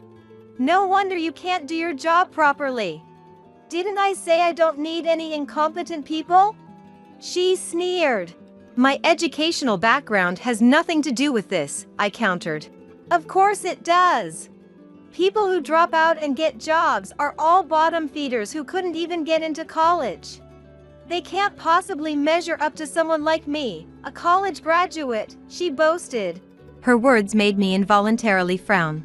They felt like a complete disregard for all the hard work I had put in until now. Seeing my expression, Risa laughed. If you have time to talk back, Hurry up and do it, or I'll have you transferred, she threatened. I understand. But please make sure to review it properly later, I said, reluctantly taking Reese's portion of the work and returning to my desk. However, my confrontation with her became the catalyst for her to frequently pick on me. She particularly used the fact that I was a dropout as ammunition, boasting about her own educational background and income. Well, if it isn't the low-educated employee working hard again today. I bet a dropout like you can't even do basic calculations, right? Are you sure you can handle checking the documents? She taunted. I've done this task countless times before and have already double-checked everything, I replied calmly. So that means you can only handle routine tasks, doesn't it? We don't need employees who lack adaptability, Risa retorted condescendingly. Even when our superiors were present, Risa's tyrannical behavior went unchecked. They turned a blind eye to her actions. I grew suspicious of the situation. The thing was, Risa went to great lengths to avoid doing any work herself. At first, I thought she was just lazy, but she avoided work to the point where I questioned why she even had a job. The tasks she was responsible for were so simple that anyone could do them. Realizing that things couldn't continue like this, I decided to consult with Nick, the department head and Risa's superior. However, Nick's response was far from satisfactory. Risa is purposely delegating work to help you all grow. Don't be so selfish, he chided. Selfish? Who's being selfish here? She doesn't even do the tasks assigned to her and just lounges in the break room all day, I argued. Being a section chief is stressful, sandwiched between superiors and subordinates. Can't you be a little more understanding? Nick dismissed my concerns. No matter what I said to him, he only offered words in defense of Risa. Yet the current situation was dire, with even the bare minimum of work not getting done. I persistently appealed to Nick to do something about it, but his answer never changed. All I'm hearing from you is complaint after complaint about Risa. Is that why our department's efficiency is declining? He accused. That's what I'm saying, the cause is her. I tried to explain. I don't want to hear any more excuses like that. Pushing the blame onto others for your own shortcomings. Aren't you ashamed as a working adult? Nick berated me. Through this exchange, I became convinced that I couldn't expect anything from him. At the same time, my suspicions grew stronger towards Nick, who excessively defended Risa. There might be something going on here. I resolved to investigate the two of them. Then one day, Risa announced that she would be holding a dinner party for the department employees. Apparently, she found it ridiculous that a welcome party hadn't been held for her, an absurdly shameless reason to host one. The employees were bewildered, but upon hearing that the venue would be a famous, high-end steakhouse reserved exclusively for the occasion, they couldn't help but get excited. More people than usual were gathered around Risa. As for my own feelings, I was in no state to be happy about it. However, I decided to attend the dinner party to confirm something. When I arrived at the restaurant, the seats were already arranged. Each seat had a name card placed neatly on it, but something seemed off. There were 11 people in our department. Yet, there were only 10 seats prepared. Everyone took their designated seats according to their name cards. As a result, I was left standing there. Then, I heard Risa's loud laughter. Here are only seats for 10 excellent employees, she declared. Turning around, I saw Risa standing with her arms crossed, looking arrogant. It seemed she had intentionally left out a seat, not by mistake. I only invited the excellent employees to this dinner party. Someone like you, who keeps talking back to me without showing any respect, didn't make the cut, she sneered. I never realized she could be this immature. I was utterly dumbfounded. She was waiting for my reaction with a nasty grin on her face. Excuse me, but I believe I received a confirmation of attendance for this event as well. Moreover, if this is supposed to be a welcome party, isn't it normal for the entire department to participate? I questioned calmly. Oh, please, you think you're entitled to be here? Were you that desperate to eat the steak here? Well, I guess it's only natural for a poor person like you who could never afford it in their lifetime, Risa mocked. It seemed she wanted me to feel miserable. She was probably trying to make an example out of me by humiliating me like this. So, I kept my expression unchanged and said, "Since I'm apparently not an employee, I'll be leaving." I turned my back and started to walk away. Seeing this, Risa laughed vulgarly, confident in her victory. "Don't ever show your face here again," she yelled. In response to her words, I sent her a cold gaze. "You're the one who won't be showing your face anymore," I retorted. As I left, I signaled to Emily with my eyes and exited the venue. From then on, Risa's attitude became even more overbearing. She was now assigning even the simplest tasks to other employees. As a result, everyone's workload increased, and the department was bustling despite it not being a peak period. So, I headed towards the break room where Risa was lounging. There, I found Risa elegantly sipping tea. Well, if it isn't Miss Goody Two-Shoes coming to slack off? For someone who talks so high and mighty, you're not really one to judge others, are you? Risa taunted. "I've properly finished my own work, so taking a break is a natural right," I replied calmly. Yeah. Having a dour woman like you around just makes my tea taste bitter." Risa scoffed, looking down at me with an air of superiority. I placed a stack of documents on the table. "These are the documents that you need to review, Risa. The deadline is tomorrow morning," I informed her. "Tomorrow morning? Why didn't you tell me earlier?" she exclaimed. "I've reminded you multiple times. Wasn't it you who refused to listen each time, Risa? By the way, these are important documents, so if you miss the deadline, you won't get off with just a scolding," I warned. Risa's hand trembled as she held her tea. She glared at me. In return, I looked down at her with cold eyes. In fact, these were the documents I had repeatedly asked her to review. However, I didn't fail to notice how they always remained untouched on her desk. "These need to be submitted to the higher-ups, so please take care of them as soon as possible," I urged. "This amount is impossible. You figure it out yourself," Risa demanded. "I don't have the authority to do so. As the section chief, please handle it properly," I stated firmly. With that, I left the break room. I could hear her shouting something behind me, but I pretended not to hear. Of course, I didn't expect someone like her to comply so easily, so I was already considering my next move. I made my way to Emily's desk. "How was the dinner party? Did it go well?" I asked. "Yes, it went smoothly. Is there anything else I can do?" Emily responded. "That's great. There's one more thing I need your help with," I said, making a request to her. As the workday came to an end, Risa tried to leave in a hurry. "Are you finished, Risa?" I questioned. "You're so annoying. Of course I'm done. That much was a piece of cake," she snapped. "I find it hard to believe that you could finish that amount of work in such a short time," I remarked skeptically. Risa's face turned bright red as she flew into a rage. "What's your problem? Unlike you, I'm competent. They're just documents that need to be signed, right?" she yelled before storming out of the office. She seemed completely unaware of the gravity of the situation. But the more foolish she was, the better it worked in my favor, so I finished my work and decided to head home. The next day, the office was in an uproar. The company's top executives had gathered around Nick's desk. In the center, Nick's face was pale as he bowed his head. As I approached, I heard Christopher, the senior managing director, speaking in a stern voice. "Nick, what's the meaning of this? The documents haven't been submitted at all." "I apologize. The person in charge hasn't arrived at work yet." "It's Risa, isn't it? She should have been here long ago. Don't tell me this is a regular occurrence." At those words, Nick's face turned even paler. It seemed that Risa was taking her sweet time coming to work, as usual. And then, as if on cue, for better or worse, Risa arrived at the office. "Good morning, everyone. Phew, the train was so crowded, so I had to catch the next one."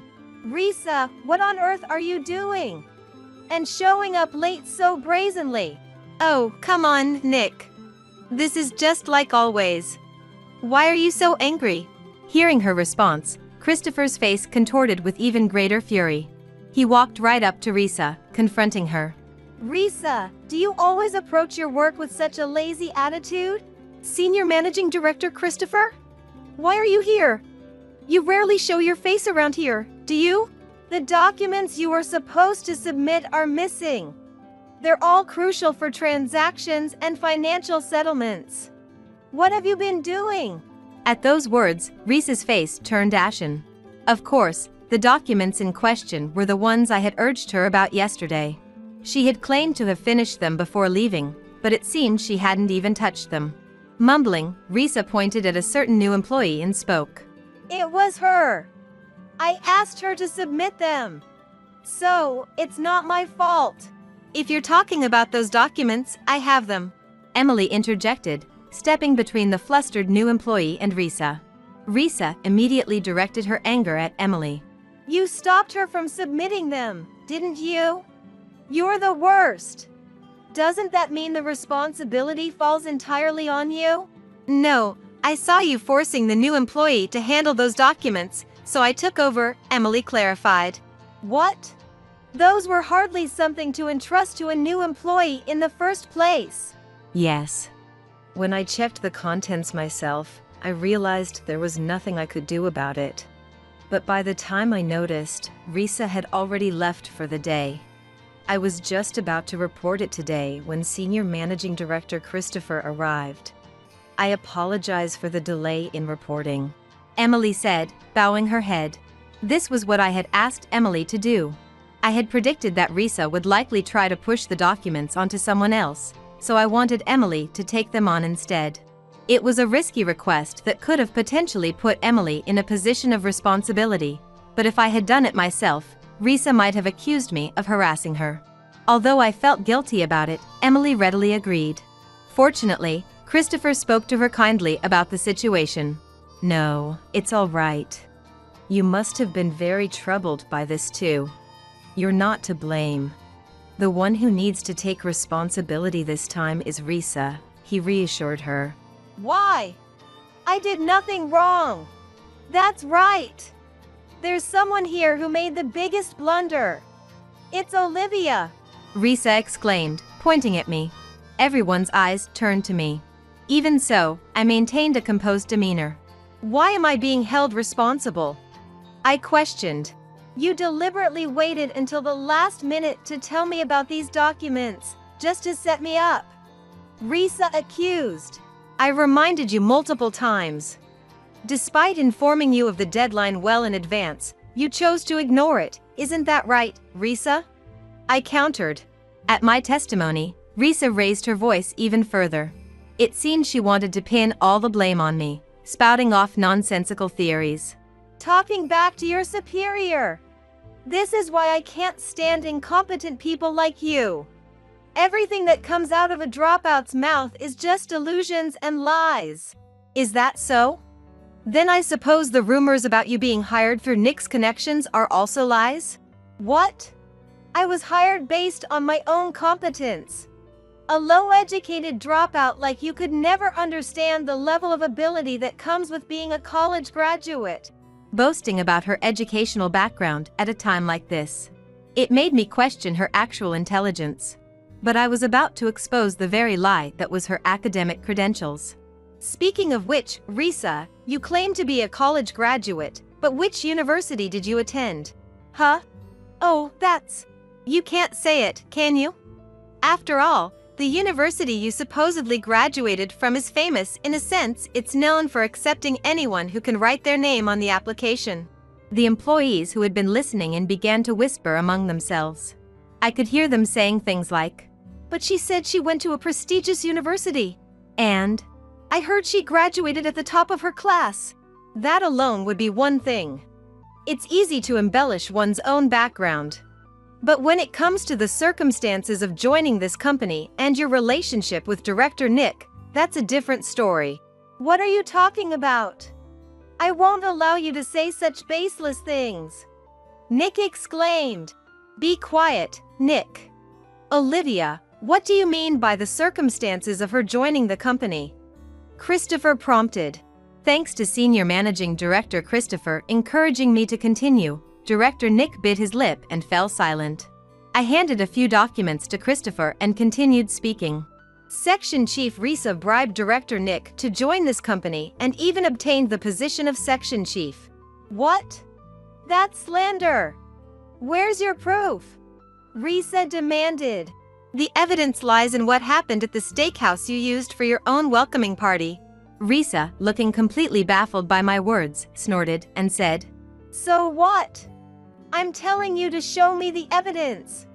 This is why low-educated people are hopeless. That restaurant is one I secured a deal with when I was working in sales. It's also a place I recommended to Director Nick. It seems you still have a very good relationship with them. What did you say?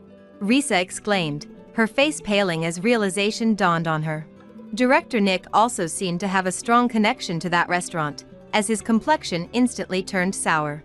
Emily heard from the restaurant staff during the recent dinner party that you frequently visit that place, I revealed. Yes. And Section Chief Risa told me that this restaurant is perfect for sucking up to superiors, Emily added. After that, I asked the restaurant staff for permission to stake out on the day you made a reservation. As a result, we obtained evidence of you and Director Nick meeting in secret and exchanging money and goods. As Christopher listened to our statements, he seemed to have finished reading the documents. After letting out a sigh, his expression quickly changed to one of anger. This steakhouse is an important establishment for our company. To think you used it as a place to give bribes. This is beyond senseless. Christopher's voice, trembling with rage, echoed through the room. Unexpectedly, both Risa and Nick's faces turned pale. For the sake of the investigation, I have informed the restaurant about this matter. Fortunately, perhaps because I was the one who explained the situation as the person in charge, they seem willing to continue our business relationship. Then it's fine, isn't it? It's good for the restaurant's sales, and if anything, we could even give them a token of gratitude. Risa tried to recover.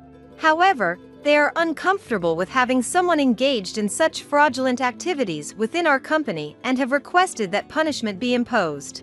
Risa's attempt to redeem herself was shattered by my words. I looked directly at Risa and spoke again. Of course, it's not uncommon for people to get hired through some connections.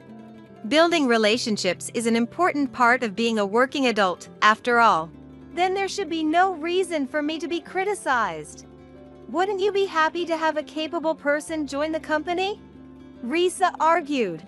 Capable? Is pushing all your work onto others while you lounge in the break room something a capable person would do? In reality, weren't you just forcing tasks you couldn't handle onto those around you? Risa was rendered speechless by my words, her mouth opening and closing without a sound. It seemed I had hit the nail on the head. I pressed on, refusing to let up. Even if someone gets hired through connections, as long as they do their job well, I have no problem with that. But hiding one's own incompetence by causing trouble for others and bribing superiors to avoid being called out on it? That's unacceptable, not just as a professional, but as a human being. As I delivered my scathing rebuke, Christopher's demeanor underwent a drastic change. Gone was his earlier agitation, replaced by an unsettling calm. He spoke quietly, his voice cold and unwavering. We will conduct an official investigation into this matter. If any wrongdoing is uncovered, appropriate disciplinary action will be taken. I will personally apologize to the other party involved. Faced with Christopher's overwhelming presence, neither Risa nor Nick dared to utter a word. Fixing his gaze upon the two of them, Christopher declared, As of today, Risa and Nick are suspended pending investigation. You are not to interfere with the proceedings in any way. You will remain at home until a verdict is reached. The weight of his words seemed to crush them, their bodies crumpling under the force of his judgment. In a desperate bid for mercy, Risa threw herself at my feet, clinging to my legs. Please, you have to do something. If I lose this job, my dad and mom will. Oh, so now you come crawling to the dropout you've mocked and belittled all this time? If I offended you, I'll apologize. That's what you want, right? An apology? I'll do it, so please. Her pleas were met with a gaze of utter contempt, my eyes cold and unforgiving. I delivered the final blow, my words sharp as a blade. As a top performer, I have no interest in incompetent employees. In the real world, merit and ability matter far more than a fancy degree. With that, I shook off her grasping hands and returned to my desk, leaving her to wallow in her despair. Under Christopher's furious admonishments, Risa and Nick slunk away, retreating to their homes in disgrace. In the days that followed, an official investigation was launched. It soon came to light that Risa had been funneling substantial bribes to Nick in exchange for her position and preferential treatment. As if that weren't enough, it was also discovered that Nick had been fraudulently expensing personal meals and entertainment, passing them off as business-related. Faced with such egregious misconduct, Nick was summarily fired, his employment terminated with immediate effect. To add insult to injury, he was slapped with a hefty fine, saddling him with a mountain of debt. His prospects for future employment were bleak, the circumstances of his dismissal serving as a black mark against his name. Last I heard, he was scraping by on a regular day labor, living a hand-to-mouth existence not far removed from homelessness. Risa, while spared the financial penalties, did not emerge unscathed. It came to light that she had been deceiving her parents, claiming the money they gave her was for educational expenses when in reality, she was using it to fund her bribes. When the truth was laid bare, her family disowned her, casting her out to fend for herself.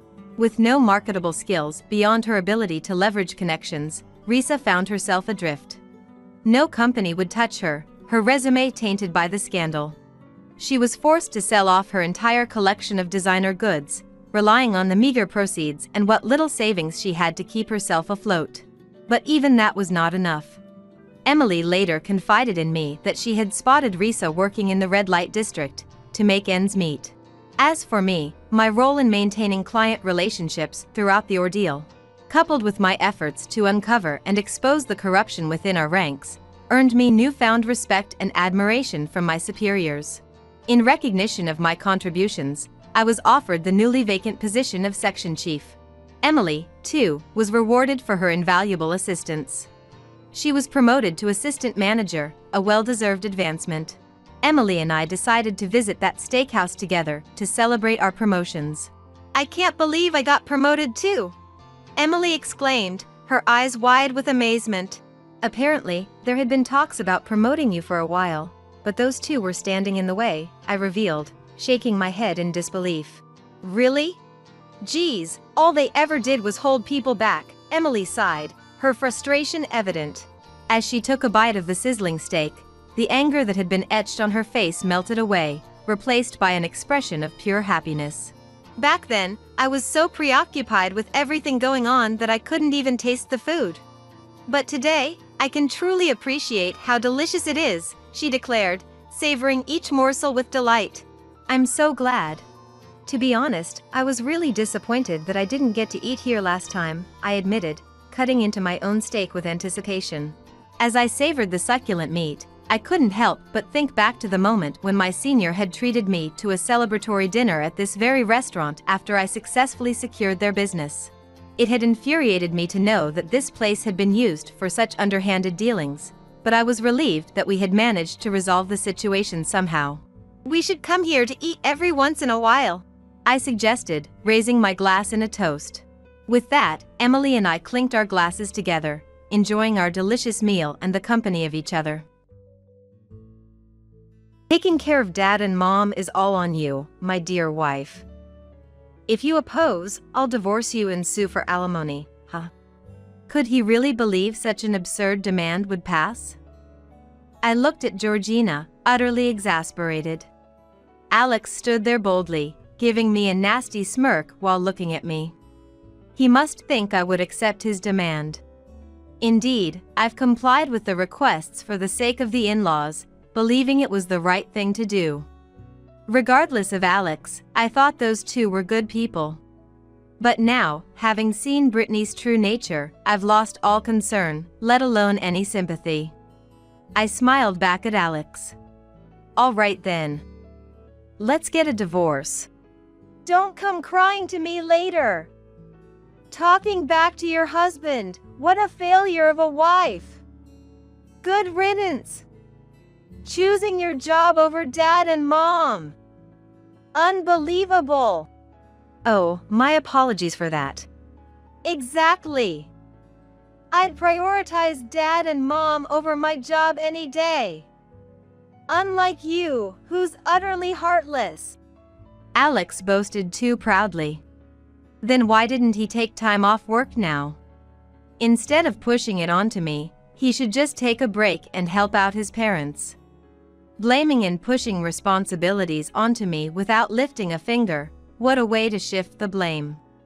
From now on, even if we see each other at work, don't you dare speak to me. I should have chosen a different company. Alex's parting words pushed me to my limit. Then you're fired. What? Fired? You're not my boss. What are you on about? Gone mad from the divorce shock? I couldn't help but reveal a truth Alex was unaware of. I'm Ren, 40 years old. I run an apparel company. I started this company at 26. Having lost my parents early, I motivated myself by setting goals and focusing on achieving them. Decades later, I've dedicated my life to stabilizing the business, working tirelessly. As my friends got married one by one, I didn't even have a boyfriend. There was no time to play. I traveled for work, both domestically and internationally. There were years I don't recall taking any time off. Surrounded by relatives and acquaintances, I was often met with veiled criticism disguised as concern. Aren't you going to run out of time to have children if you don't hurry up? Is work really that enjoyable for you? Don't you get lonely? Arguing back would only invite more nagging. So, I took to leaving those situations with a forced smile as quickly as possible. All the effort I poured into my life paid off, and the company's performance steadily improved. Finally, I could afford to take regular breaks and had the luxury to enjoy my personal life. By this time, I was already 38 years old. At this point, I wasn't particularly keen on marriage, but the idea of having a good partner was appealing. That's when I met my husband, Alex. Our meeting was sparked by a soccer game. Suggested by a subordinate, I went to watch a game on a whim and met Alex there, cheering for the same team, and we hit it off. After attending a few games together, we started going out, and then he asked me out. Alex was the same age as me, but seemed remarkably youthful. He had many hobbies, from baseball to video games, manga, and golf, dragging me along to all sorts of activities. Having never really had time to play before, my time with Alex was incredibly exciting and fun. Being my first boyfriend at 38, I was honestly quite thrilled. One day, Alex broached the subject. Would you meet my parents? If I'm going to marry someone, it's going to be Ren. That's why I want to properly introduce you to them. This was about 2 months into our relationship. Caught off guard, I couldn't refuse, always looking forward to the fun times with Alex. Things went smoothly, and a week later, we visited Alex's parents' house. Oh my! To be dating such a lovely person, my son is a lucky man. Indeed. What a wonderful young lady. And for Alex to introduce a girlfriend to us, that's a first. He must be really smitten. Warm and welcoming, Alex's parents showered me with compliments, leaving me flattered and embarrassed throughout the visit. Alex, sitting next to me, smugly commented, Right? A catch at 38. Right? A catch at 38. Though crudely put, it seemed meant as a compliment in Alex's way. With such wonderful parents, I felt we could have a good relationship after marriage. I was relieved the meeting went well. However, I was slightly concerned that Alex referred to his parents as mom and dad. A calling I hadn't often heard from adult men in my circles, which initially surprised me. But considering the differences in each family, I decided not to dwell on it negatively. Alex seemed to have a good relationship with his parents, often praising his mother excessively. While endearing, some aspects felt off-putting at times. Like when the conversation turned to cooking. What kind of dishes do you excel at, Ren? I wouldn't say I excel, but I often cook Western-style meals. At this, Alex enthusiastically chimed in. Right. She makes steak a lot. They're edible, but when compared to Mom's cooking. Oh, that's a great idea. Why don't you teach her your recipes? I understood the comfort of familiar tastes. But his wording left me feeling complex. Unperturbed by my feelings, Alex's mother was delighted. Well then, I must compile a notebook for Alex's sake. She was enjoying herself. As we were about to leave, a shocking truth came to light. "When are you two getting married?" asked by Alex's mother. Alex casually replied, causing me to be taken aback. I'd marry her right now if I could. It'd make life easier, especially since part-time work doesn't pay much. Part-time? Indeed, when I first met Alex and inquired about his job, he vaguely mentioned something like sales. I too had been vague about my job, saying only something in apparel, as we were still just getting to know each other. Everyone has things they'd rather not discuss. I figured we could talk about it more once we got a bit closer. I had completely forgotten about it, never imagining he was working part-time. Stunned, Alex explained with a frustrated look. What's with that face? Thinking even at 38? But, you see, there's a good reason for this. Turns out, Alex's mother has always been frail and prone to sickness. Then, 2 years ago, his father fell ill and needed care. Alex, who was working in sales at a steel company at the time, quit to take care of his father, switching to a more flexible part-time job. Mom alone would have a hard time, right? I just wanted to be there for my parents. I thought it'd be fine to stay part-time for that reason. Alex glanced at his parents and nodded. Recently, both Mom and Dad have been in good health, so I'm thinking of getting a full-time job again. I gotta work hard if I'm going to marry Ren. Hearing about the part-time work, I felt ashamed of my disappointment. Alex had simply prioritized his parents over his job. What a kind and warm person he is. And now, he's thinking of what's best for me. After our conversation, I thought for a moment and then made Alex an offer. If you're interested, why don't you apply to my company? Eh? Work at the same company as Ren? Yeah. It's a bit different, but you were in sales before, right? We're actually looking for sales staff right now. I meant well with my suggestion, but Alex visibly grimaced. I'd rather work somewhere I can earn more. I want to make Mom feel secure. Did he think I wasn't earning enough? I explained more about our company. Showing him job listings, I pointed out the salary and holidays, along with other benefits. Alex, who had been skeptically browsing the site, gradually warmed up to the idea. This might not be too bad after all. And so, he applied to a position at my company. Fortunately, we were looking to significantly expand our sales department, so Georgina was hired. Pressured somewhat by his parents, we registered our marriage. Who would have thought we'd end up working at the same company? Indeed. By the way, which department are you in?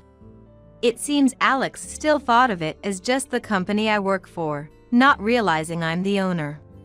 I hadn't kept it a secret on purpose, but it felt awkward to bring it up, and I hadn't mentioned it yet. This seemed like a good opportunity, so, with a nervous heart, I was about to reveal the truth. Actually, Alex cut me off with an unexpected remark. Well, it doesn't matter. I'll probably quit eventually anyway. Eh? Quit. What did he mean by that? A bad feeling washed over me. Alex glanced at me and laughed, a smile I hadn't seen before. It scared me. What? You got a problem? No, it's not a complaint, but what do you mean? I'm not planning to quit my job now. Oh, unless we have kids? But my company offers maternity and paternity leave. Kids are out of the question. We're already busy with Dad and Mom. Dad and Mom? As I tilted my head, Alex mimicked me mockingly. Yeah, my parents. Didn't I say they need care? Rosalind? I heard, but you said they've been doing well lately. That's why you re-entered the workforce, right? Even if they're doing well, they're still elderly, aren't they? Aren't you worried at all? Or what? As a wife, are you planning to shirk that responsibility? I couldn't grasp what Alex was trying to say, feeling bewildered. I needed to clear my head and sort things out. Alex was trying to push the responsibility of caregiving onto me. And from how he spoke, it seemed he eventually planned to have me quit my job to prioritize caregiving. I'm not saying you should quit right away. Having two incomes helps financially. For now, just come back to the family home with me on our days off. What is that supposed to mean? I wasn't completely unprepared for the caregiving conversation. I had intended to help out, and I had thought that I could be of assistance in the future. But I never imagined being expected to return to my in-laws' house every holiday, eventually being burdened with caregiving responsibilities. What surprised me most was Alex's attitude.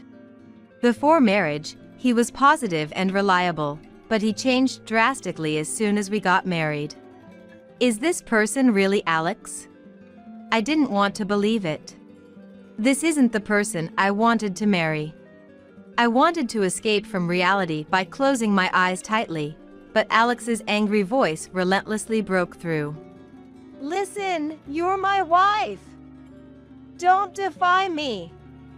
Got it? I was so shocked by the change that I couldn't agree or disagree. I wish I hadn't married at all if I knew this would happen. Regret filled my mind, and the word divorce quickly followed. Society might frown upon a divorce so soon after getting married. But that seemed less important than wasting time with someone unpleasant. I prepared the divorce papers right away. The issue was the reason for divorce and the in-laws. The reason for divorce could be managed somehow. If necessary, I could even involve a lawyer. But the in-laws were a bigger concern.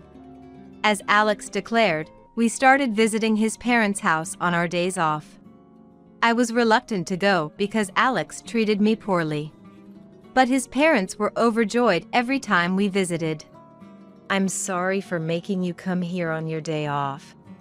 No, it's okay. Brittany, teary-eyed with joy, made it impossible for me to rudely decline their hospitality. Every visit, they prepared my favorite sweets, telling me how much they appreciated it. Though I disliked being controlled by Alex, seeing Brittany happy made it difficult to bring up divorce, and time passed. By 2 months into our marriage, Georgina and I had started visiting his family home separately. Our days off just didn't align anymore. Initially, I had forced myself to adjust to Alex's schedule. Meanwhile, I had kept it a secret that I was the president of the company. The Alex before our marriage might have been fine, but revealing this to the current Alex would only invite trouble. Although it would be easy to find out if he looked into it, luckily, Alex seemed oblivious. Alex was a source of concern both as a husband and as an employee, causing numerous problems at work. I wanted to resolve the issues at work quickly and get a divorce. But what about Brittany? Despite everything, I didn't want to upset them. Torn, I headed to my in-laws' house as usual.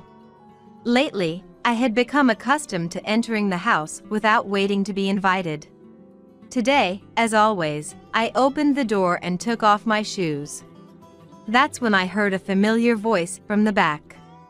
Undoubtedly, it was Alex's voice. He was supposed to work today, but perhaps his schedule had changed. Feeling awkward, I walked down the hall and was about to enter the living room when I overheard their conversation. That person, she's not very considerate, is she? And her housekeeping is subpar. She's earnest, but couldn't you find someone better? Indeed, it was Brittany's voice. However, the tone was so full of malice, unlike anything I had heard from her before. It sounded like something out of a movie, so spiteful and unlike the Brittany I knew. Yet, it was unmistakably Brittany's voice. Despite all the praise she had given me, the thought of the gentle Brittany saying such things tightened my chest. I didn't want to hear any more, but my legs felt too heavy to move. Sorry, Mom. But, you know, she's tall, so she might be able to carry you if necessary. With a bit of training, she could become more useful. Well, for now, she's pleasant and financially supportive, so I suppose that's acceptable. We're hoping for potential, I guess. Alex and Brittany were laughing carelessly as they spoke. As I listened, my heart pounded with the realization that they were talking about me. Georgina's constant complaints were one thing, but I was shocked to discover Brittany's hidden side. Brittany, who always seemed so grateful, who would lower their head in thanks repeatedly, making me feel almost guilty. We shared laughs over snacks and meals I had cooked. Regardless of Alex's intentions, I thought I had a good relationship with Brittany. I had hesitated on divorce partly because of Brittany. Yet, according to their conversation, I was merely a caregiving resource for Brittany as well. Brittany then added insult to injury with this remark. For now, I'll keep praising her and egging her on. She looks so foolishly happy then. Alex, you should learn from me.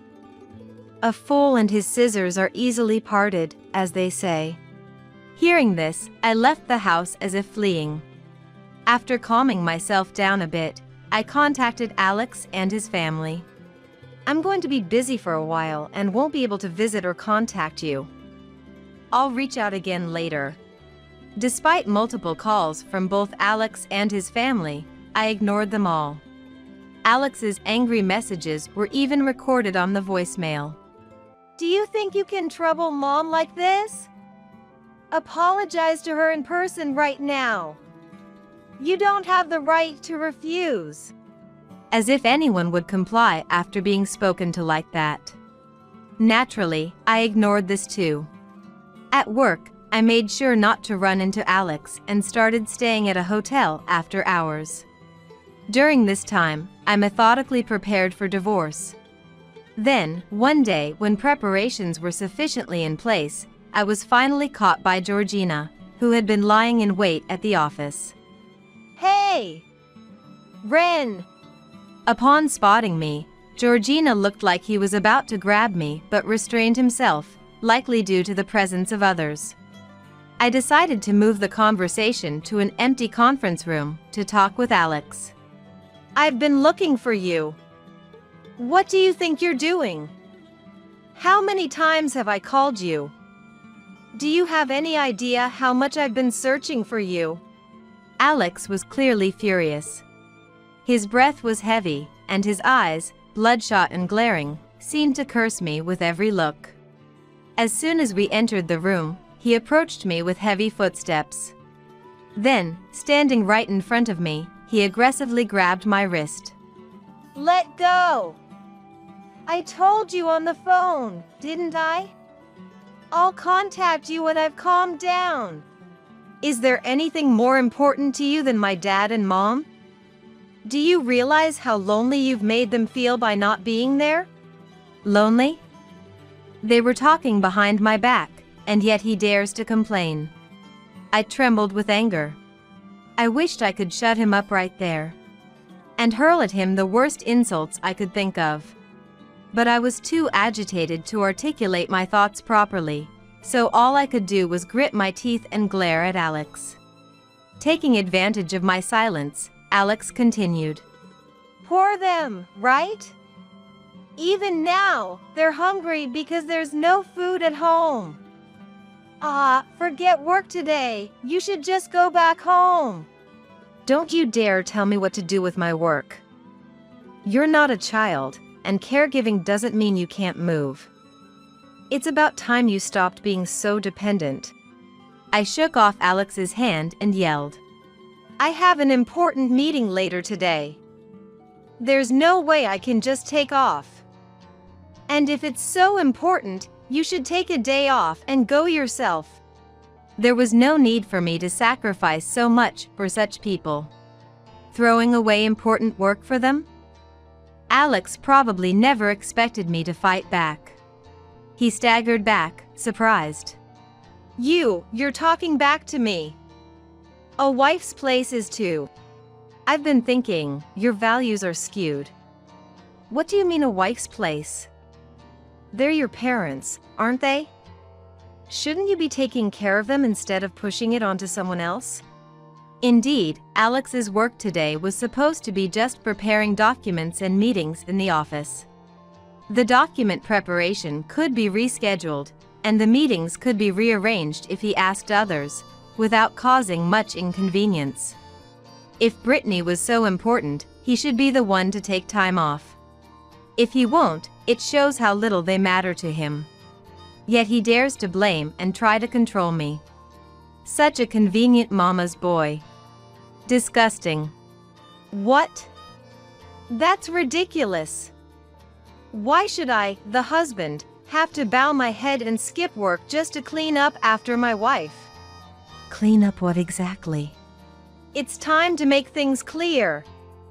Listen up. Taking care of my parents is your job as my wife. If you can't do that, you're worthless as a wife. Alex launched into a tirade, puffing up his chest with rough breaths. As if trying to intimidate me. Was he trying to scare me? He seemed like some playground bully. Not scary at all. What even is the value of a wife? Why do I have to be evaluated? So, what exactly do you want from me? I asked, my voice laced with a sigh. Alex snorted derisively. Taking care of Dad and Mom is all on you, my dear wife. If you oppose, I'll divorce you and sue for alimony, huh? Could he seriously believe such an absurd demand would fly? I looked at Alex, utterly dumbfounded, but there he was, standing tall and proud, giving me a nasty smirk. He must think I'd comply with his demand after becoming attached to Brittany. Indeed, I had been accommodating to the in-laws, thinking it was for the best. Regardless of Alex, I thought those two were good people. But now, having seen Brittany's true colors, I couldn't care less, let alone feel any sympathy. I smiled back at Alex. All right then. Let's get a divorce. Huh? Alex sounded completely taken aback. Do you even understand what you're saying? Yes. I can't be the wife you want. So, let's get a divorce, shall we? If you want to sue for alimony, go ahead. Whether you'll get it is another matter, though. I pulled out the divorce papers from my bag and handed them to Georgina. I had been keeping them on hand ever since I considered divorce. Are you serious? Do you realize what you're doing? Yes. Please, sign them quickly. Alex froze, seemingly in disbelief. Seeing his hesitation, I said, "Oh, you're not divorcing? Just talk, then?" Which made him furiously scribble his signature on the papers. After reviewing the signed document, everything was in order. I immediately handed it over to my secretary to file. Well, we're strangers now. As I stated matter-of-factly, Alex spat out. You'll regret this. Talking back to your husband, what a failure of a wife. Good riddance. Choosing your job over Dad and Mom. Unbelievable. Oh, my apologies for that. Exactly. Even if I lost my job, I'd prioritize Dad and Mom. I'm not heartless like you. Alex said this with too much pride. Then why didn't he take time off now? Instead of pushing it onto me, he should just take a break and help out his parents. Blaming me while he just complains is just passing the buck. From now on, even if we see each other at work, don't talk to me. I should have chosen a different company. Alex's parting shot pushed me to my limit. Then you're fired. I believe it was the coldest voice I've ever used. Alex stopped in his tracks and turned around and puzzled. Huh? Dismissed? You're not my boss. Have you gone mad from the divorce shock? Alex laughed, perhaps thinking it was a joke. I sighed softly and fixed my gaze on Georgina. When our eyes met, Alex flinched, looking at me anxiously, bracing for what was to come. I inhaled deeply and spoke calmly. The funny one is you. You don't even recognize the face of your own company's president? Huh? No, that can't be.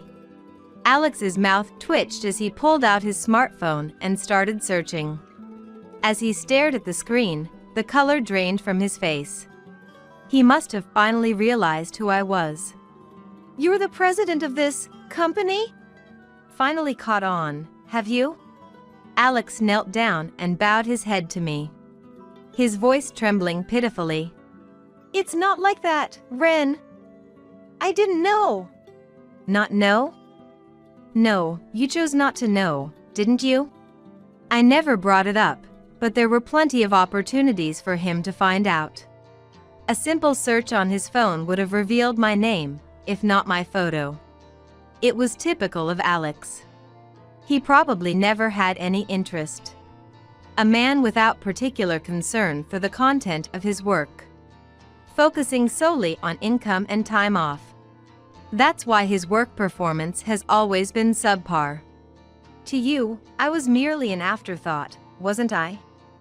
What you and your parents truly desired was a diligent, hardworking wife. Someone to take care of them, anyone would do, right? Alex, mouth agape, shook his head, his face turning a ghastly shade of pale. Not at all. Had I known you were the president, I would never have expected you to shoulder the caregiving. I would have taken care of Dad and Mom myself, allowing you to concentrate on your work. With sufficient funds, one could easily hire assistants.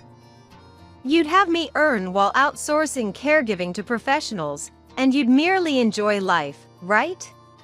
Alex, with a faint smile, whispered, I wouldn't do something so terrible.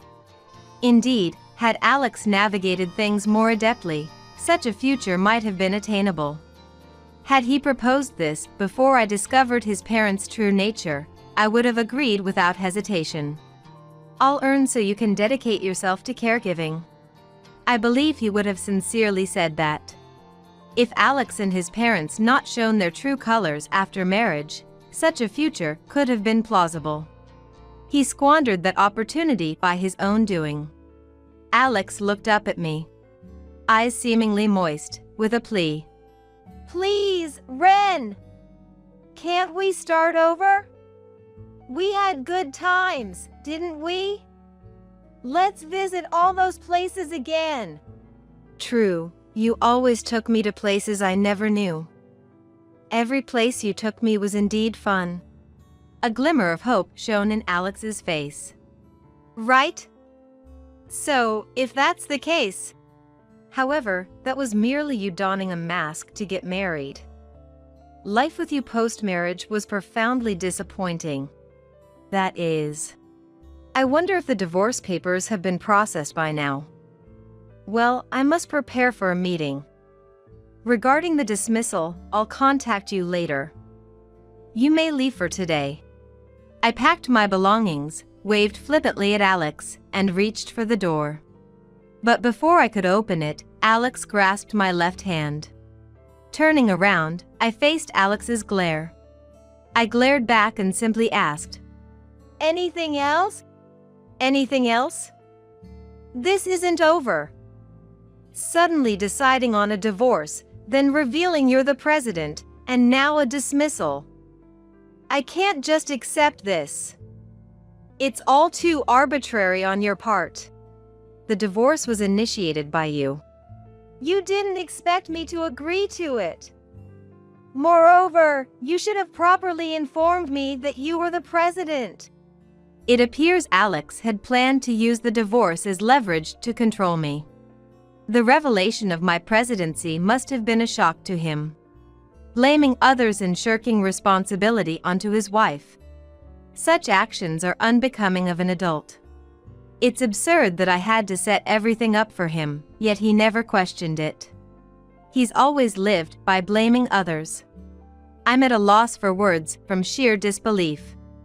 Alex is grinding his back teeth, seemingly regretting letting go of his financial support, but that's not my concern. Isn't that too self-serving? Blaming me for your lack of planning and ignorance isn't fair, I said, causing Alex's face to flush red as he yelled back in a strained voice. Coward! How can the president of such a large company justify firing an employee for personal gain? That's unacceptable. Such tyranny won't be tolerated. Alex postured as if he had the moral high ground. His thinking is too immature. Always believing he's in the right. Can he not comprehend what's been said? I couldn't help but hold my head in my hands. Seeing me like this, Alex, thinking he had won, smirked triumphantly. See? I hit the nail on the head. Should I bring this to light? You'd be the one in trouble. I'm astounded by your foolishness. If it comes out, you're the one who'll suffer. What are you talking about? I cut Alex off, listing names. General Affairs Hoyt, Sales Gracelyn, Winter, and Accounting's Paisley. Who else was there? When I asked Alex, he began sweating profusely and looking away. What? What are you talking about? You know very well. I just named female employees you've been persistently harassing. They've come to me seeking help. Most employees don't know Alex is my husband. Only my secretary is aware. Among them, I received complaints like, I'm troubled by the constant invitations from sales Alex. At first, I doubted my ears. My own husband was hitting on multiple young female employees. And despite their rejections, he kept coming back. I was mortified and apologetic beyond words. I was just trying to foster camaraderie among employees, Alex defended. By specifically targeting women over a decade younger than you? And inviting them to hotels? What kind of camaraderie were you trying to build? There were messages sent from Alex to these women, undeniable proof. No matter what Alex said, there was no escaping it. You're not only underperforming, but you're also a nuisance to others. It's my job as president to remove those who are detrimental to the company, isn't it? But that's right. And from accounting, there's a report that you might be fudging expenses. What about that? Surely, you wouldn't stoop so low, would you? Alex averted his eyes and fell silent. Regrettably, it seems that was true as well. A mama's boy, a womanizer, and on top of that, a miser. Moreover, to think he caused trouble not just for me but for others too, it's disappointing not just as a husband but as a person. I'm disillusioned by my lack of judgment in not seeing him for what he was. Feeling inept for not having seen through such a person. I'll make sure all suspicions are cleared up before proceeding with the dismissal, so rest assured. Well, I'm leaving now. You better get along with your parents back home. Alex collapsed on the spot. Slumped over, muttering something under his breath. He must have realized it was all too late. Even as I reached for the door, Alex, now devoid of energy, didn't say anything more, and I left the room. Upon further investigation, all suspicions against Alex were confirmed. After making Alex apologize to the affected female employees, he resigned voluntarily, taking responsibility. Now jobless, Alex returned to live with his parents at home. A while later, he attempted to start working again part-time, but then something unexpected happened to Alex. Until now, though former Rosalind needed care, former Brittany was essentially able to manage daily tasks on her own. Thanks to this, Alex only had to help out occasionally. However, former Brittany has recently started showing signs of dementia, including instances of wandering at night, a father who physically requires care, and a mother who is usually fine but occasionally shows symptoms of dementia. I just can't find peace anymore. We're running out of money too. Please help. I received a plea for help from Alex, indicating he was at his limit. If our divorce had been amicable and there were no hard feelings towards my former in-laws, I might have been inclined to help. But these were the people who had looked down on me as nothing more than a caregiver. There's no room for sympathy. It sounds tough, but I'm afraid I cannot offer any assistance. Furthermore, as we are now strangers, I kindly ask that you refrain from contacting me further. Depending on the situation, I may have to take appropriate actions. After conveying this, I no longer received any messages from Alex. After divorcing Alex, I had decided I was done with marriage and resolved to live alone. However, just when I had settled on this, someone I had known for many years through work confessed his feelings to me. The trauma from Alex made me consider declining, but knowing this person's sincerity from our long acquaintance, I gratefully accepted the offer to start dating. Whether this will lead to marriage, I'm uncertain, and part of me doubts, fearing a change post-marriage, but this person is the most gentle individual I've ever met. Moreover, since he is also a business owner, we can share and understand each other's work. Unlike with Alex, he truly feels like a partner should. If I can spend the future with him, this happiness I feel now will surely continue. Hoping for such a future, I continue to work hard today. If you don't want kids, maybe I'll have them. Maybe I should just divorce and we have them. Suddenly, the word divorce popped up at an oddly serene dinner table. My heart skipped a beat, and I inadvertently stopped what I was doing. But I quickly lifted my head and faced the two of them again. All right, we're getting a divorce, then. Huh? Despite being the ones to bring it up, both looked surprised at my response. Seeing their reaction, I immediately backtracked on the divorce talk. Right, of course. You're obviously joking. Osamand laughed, relieved. Next to him, Carly covered her mouth with her hand, chuckling along. But the truth is, I do want a divorce. However, I haven't gathered enough evidence yet. I'm far from ready to make a move.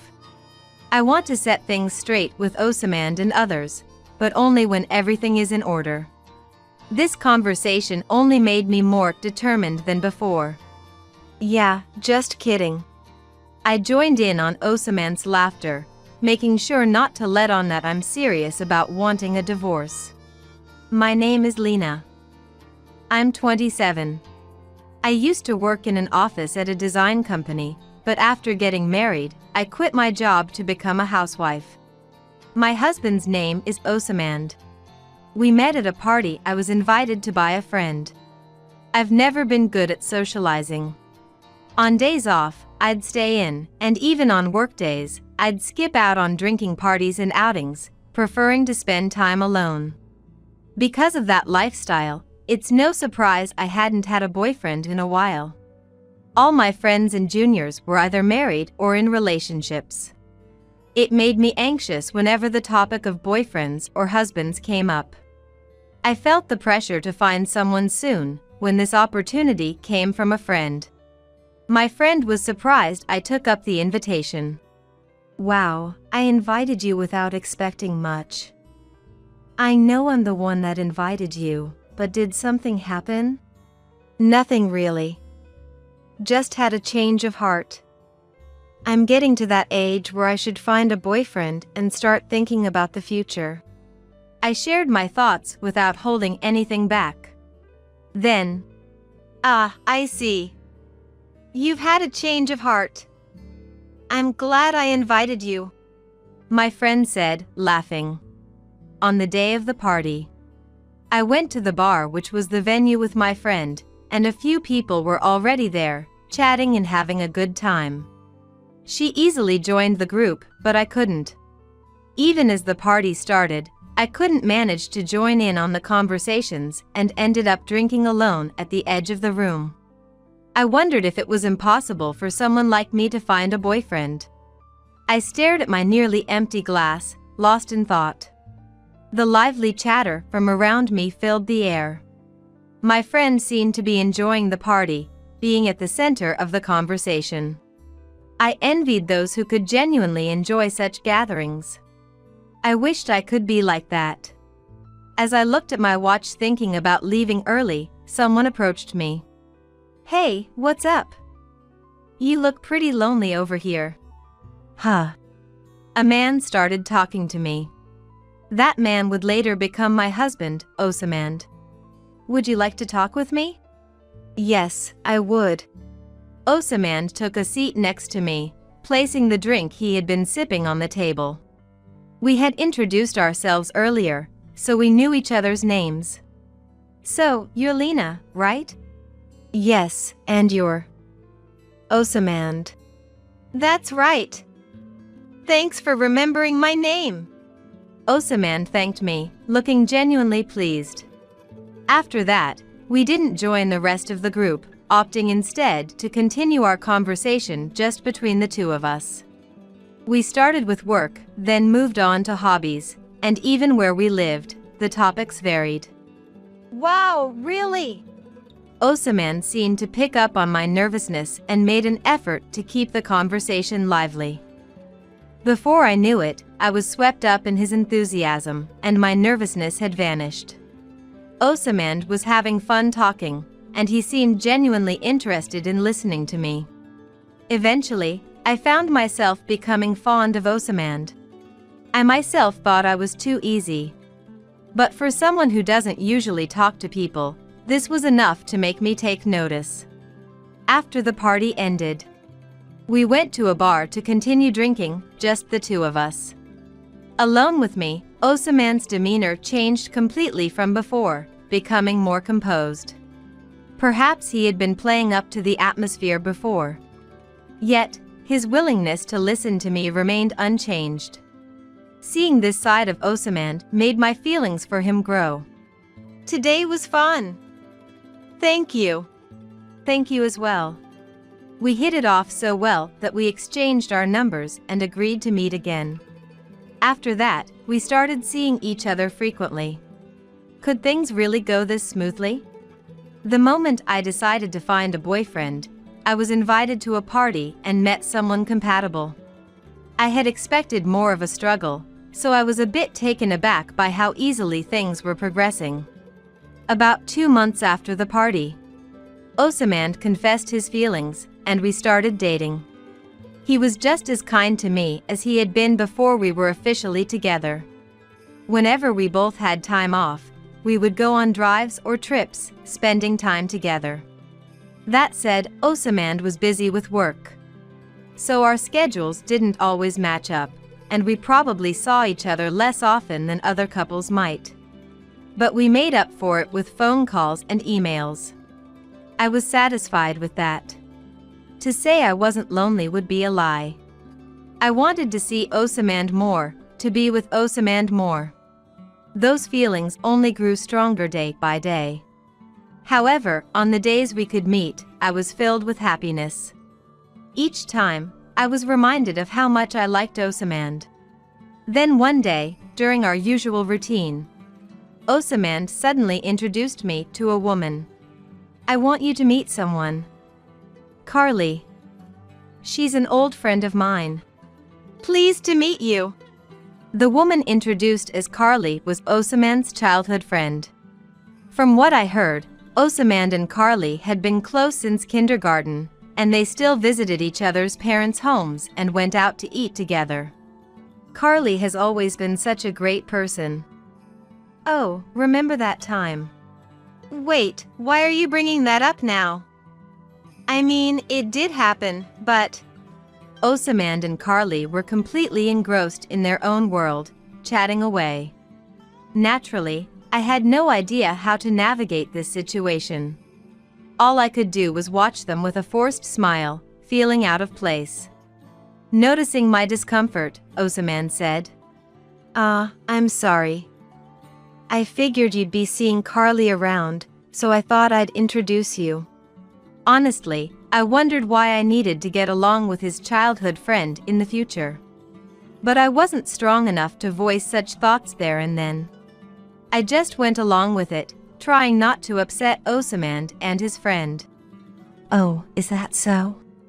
But you didn't know I was meeting with you today, right? Sorry if it feels like I just showed up out of the blue. Not at all. Please don't worry about it. I'm really glad to meet you. Really? Thank you. Carly smiled sweetly, thanking me. However, as time went on, Osamand and Carly continued to create their own little world, leaving me feeling left out. At first, I desperately tried to join in their conversation, but eventually, I realized it was futile and just sat there, sipping my coffee alone. If they were going to talk amongst themselves, I wondered why I was even needed there. I felt a mix of sadness and emptiness, silently observing them. The situation didn't change until 2 hours later when I finally managed to excuse myself from their company, after being treated like I wasn't there. I'm really sorry. It's been a while since I've seen Carly. I see. No, it's totally fine. It's good that you got to catch up after so long. Yeah. I'm really sorry. Osamand apologized, seeming genuinely remorseful. It appeared he was aware that he had done something wrong. I couldn't help feeling slightly angry that he had created this exclusive world with Carly in the first place. No, really, it's okay. I accepted Osamand's apology without holding any grudge. After that incident, Osamand never brought up Carly again. Perhaps he realized it was a sensitive issue. He started to check on my feelings more, likely thinking he had indeed made a mistake. At the time, I felt lonely and insecure, but deep down, I knew it wasn't something to make a big deal about. After all, they were childhood friends. It made sense that they'd get caught up in conversation after a long time apart. However, I couldn't bring myself to say I was okay with Carly. I didn't want to dredge up the topic myself. A few weeks after meeting Carly, Osamand's behavior returned to normal, and it felt like our daily life had resumed. A year later, Osamand proposed, and we got married. The wedding was attended by family, friends, colleagues, and Carly. Carly seemed genuinely happy for us. Congratulations on your wedding. I'm sure you know, but Osamand is really a great guy, and I believe you'll be very happy together. Thank you. Carly made a point to come over to me and speak. Her smile was a complex mix of happiness and loneliness. After the wedding, we returned to the new apartment we had rented as a married couple. Though we were already officially married and lived together, I remembered when we moved in and felt somewhat embarrassed. Osamand was right there beside me.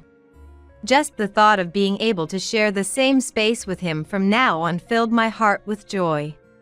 I couldn't help but smile at the thought of our future together. I wanted to spend forever with Osamand. However, this happy life did not last long. Even after marriage, Osamand was still busy with work, but he made sure to spend as much time with me as possible. Except for when he had work dinners or special occasions, he would always come home before the date changed, and despite being tired himself, he would offer kind words to me as I did the housework. He was with me all weekend, taking me on trips and shopping. It might have seemed ordinary, but I felt truly happy with just that. But then, suddenly, a certain person started to intrude on our lives, significantly changing our routine. It was during a weekend shopping trip in town with Osamand. I spotted a familiar figure. It was Carly. She had seen us too and hurried over with a happy expression. Hey, Osamand, Lena. Carly! What a coincidence!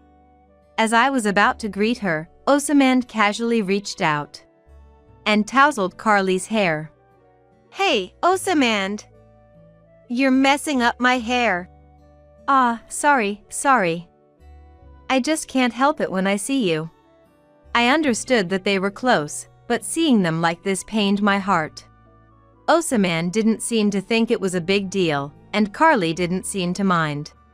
They started talking without paying any attention to me, reigniting a sense of emptiness within me.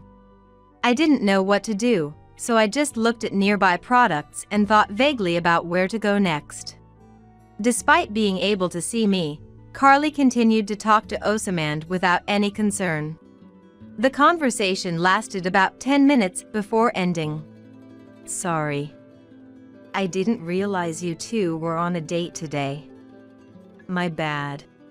It's fine. Right, Lena? Yeah, it's fine. Unable to deny it, I pretended not to mind. Since that day, Carly began to appear more frequently wherever Osamand and I went out together. I thought it was a coincidence the first 2 times, but after it kept happening, I couldn't help but think they were arranging it behind my back. Whenever they met, they acted as if it were a chance encounter. Wow. What a coincidence.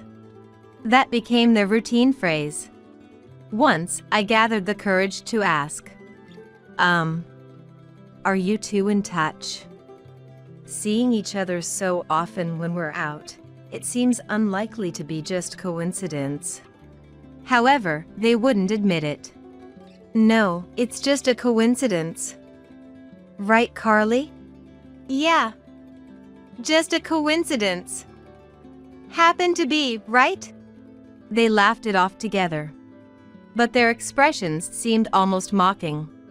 They would hold hands or touch each other's cheeks every time they met. Their level of physical affection seemed excessive.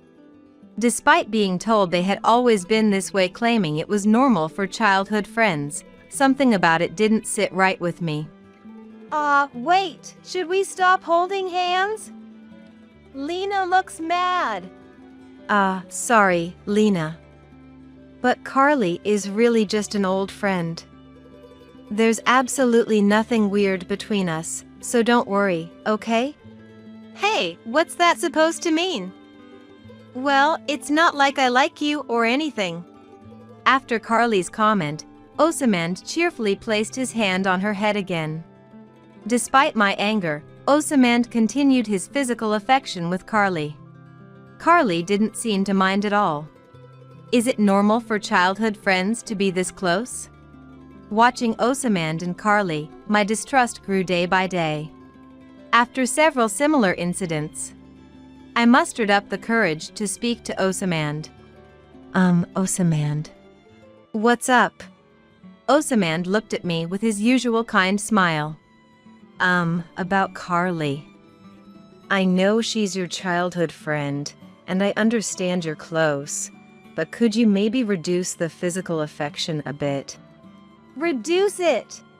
Yeah, since we're married. Osamand's face turned serious for a moment before he relaxed again. That brief serious expression scared me, making me regret bringing it up. Sorry. Was it bothering you? A little. Normally, Osamand would laugh it off and agree. But he was different that day. But you know, Carly and I are just childhood friends, right? There's really nothing to worry about. What does that mean? Just don't think too much about it. Consider it part of our communication. Okay. With a troubled smile, he walked away from me.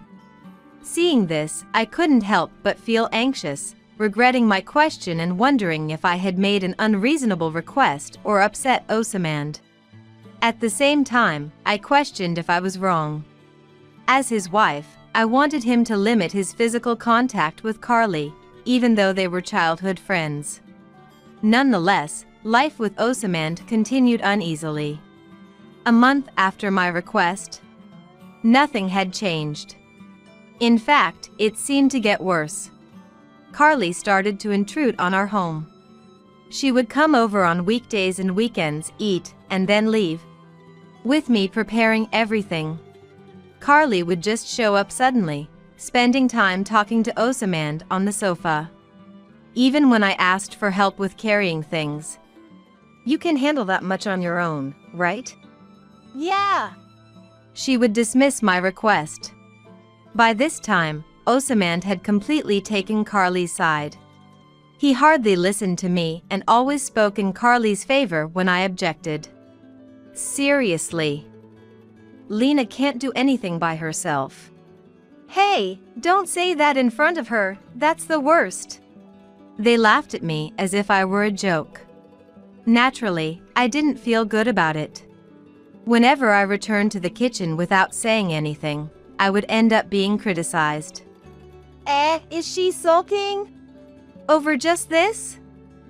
Come on, that's a bit much, isn't it? I continued preparing the meal, trying to ignore their voices.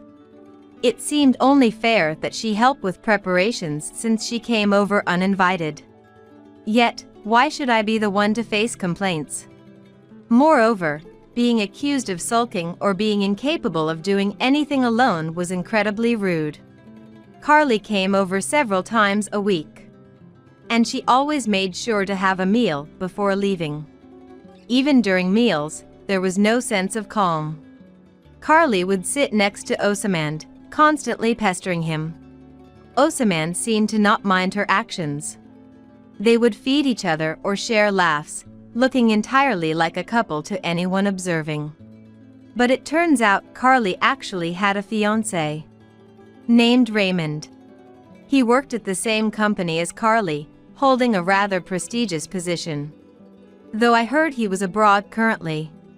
Still, I thought it inappropriate for someone engaged to engage in such excessive physical intimacy with their childhood friend.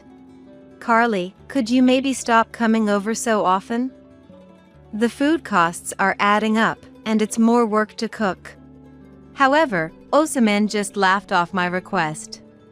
Come on. Carly's single right now, and she says it's lonely going home to an empty house. Maybe we should be a bit more understanding. But it's fine, really. Osamand didn't seem inclined to criticize Carly at all. In fact, he seemed happier with her than with me. I wondered why Osamand couldn't show me the same smile. Eventually, I began to despise not only Carly but also the sight of Osamand smiling at her.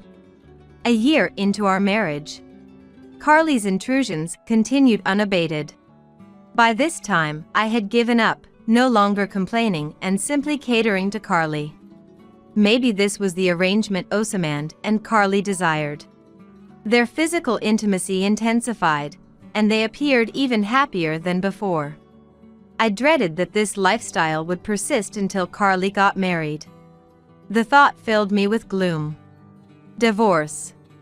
The word started to cross my mind occasionally. Yet, I found it hard to take any action. Time kept moving forward. But one day, a comment from Carly prompted me to decide on divorce. Hey, aren't you two planning to have kids? What? Her tactless remark made me exclaim in surprise. Osamand and I had decided not to have children yet.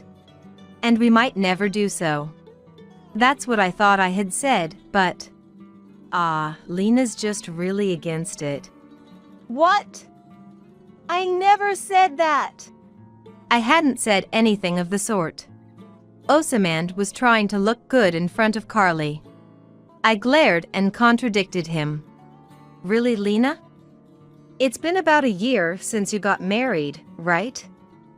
Why would you be against it? No, I never said I was against. But Carly wasn't listening at all. Didn't Osamand like kids? Lena, isn't it selfish to say no? I'm not being selfish. I never said that. It's a real concern. Osamand continued to take Carly's side. Even in this situation, choosing his childhood friend over his wife. It made me realize for the first time that perhaps I couldn't continue going on with him. Then Carly said something outrageous, pushing me further. If you don't want kids, maybe I'll have them. Maybe I should just divorce and we have them. Osamand joined in with her laughter, not rebuking Carly's words. The casual mention of divorce shocked me, my heart raced, and I stopped what I was doing. Divorce. There are jokes that can be made and ones that shouldn't be.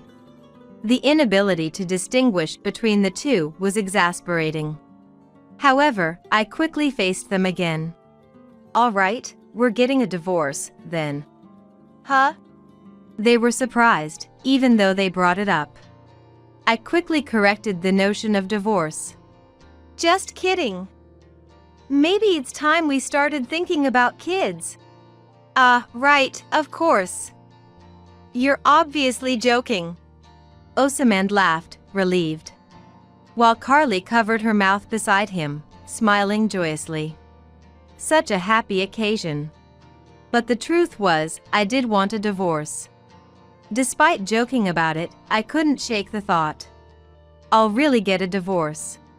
Annoyingly, Carly's remark made me decide to divorce Osamand. Yet, it was too early to act. Yeah, just kidding. While formulating a plan in my head, I responded to Osamand. From observing Osamand and Carly up close, I suspected they might be having an affair. If that was the case, my options were limited. After much thought, I decided to hire a detective to gather evidence of the affair. I also tried to sneak a peek at Osamand's mobile phone to gather evidence myself. If they weren't cheating, I'd think of something else. But there was no need. When I checked Osamand's unlocked phone, there was an abundance of exchanges with Carly. The content was damning. From sweet conversations akin to those of lovers to suggestive messages and photos from hotel visits. There was more than enough to call it evidence. Considering Osamand didn't lock his phone, he seemed utterly careless. Further investigation by the detective confirmed they met frequently.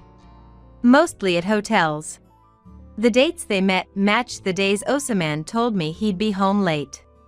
He had lied about overtime and drinking parties to meet Carly. Even though I had a vague idea they were cheating, seeing concrete evidence made me feel indescribable. Meanwhile, Osamand and Carly's behavior didn't change. Carly kept coming over, eating, teasing me, and having fun. Unaware of what I was doing behind the scenes, their carefree actions seemed almost ludicrous. About a month after I started gathering evidence, Osamand invited me to an event. There's an engagement party for Carly next month. Engagement party? Yeah, you know Carly's fiancé is pretty high up, right? So, they need to have a sort of introduction party for the marriage. So, her partner is coming back? Yeah, I think he might already be back. The engagement party was irrelevant to me. The nerve of having such a party while engaging in an affair baffled me. I see. You've been invited? You should go, I said dismissively, somewhat irritated by Osamand's nonchalant laughter. But his response was unexpected. What are you talking about? You're coming with me. Me? With you? Why? Because you've always been so helpful to Carly. Oh, I see. She wants me there because I was helpful. Did they really invite me for that reason? My heart, already jaded, doubted even the reason for my invitation. But it would be rude to decline if I was invited. I thought you might not like parties. Can you manage? No, I'll go. She invited me, after all. Osaman's face brightened at my words. Great. I'll let Carly know. He seemed pleased as he went to his room with his phone, likely to contact Carly. In truth, I didn't want to go. The last thing I wanted was to see Carly happy. Why should I put myself in such a situation? However, as I prepared, an idea struck me. This plan could significantly change my current predicament. If so, using the party to my advantage was too good an opportunity to miss. What I'm about to do is low as a person. But I had been tormented by Osamand and Carly far more. A little revenge seemed justified. I prepared for the party and my plan of retaliation simultaneously. A month later, the day of the party arrived. Dressed appropriately, Osamand and I headed to the venue. Entering the venue, the opulence of chandeliers, carpets, and tables made me hesitate. The old Osamand would have reassured me here, but now he was busy scanning the room for someone.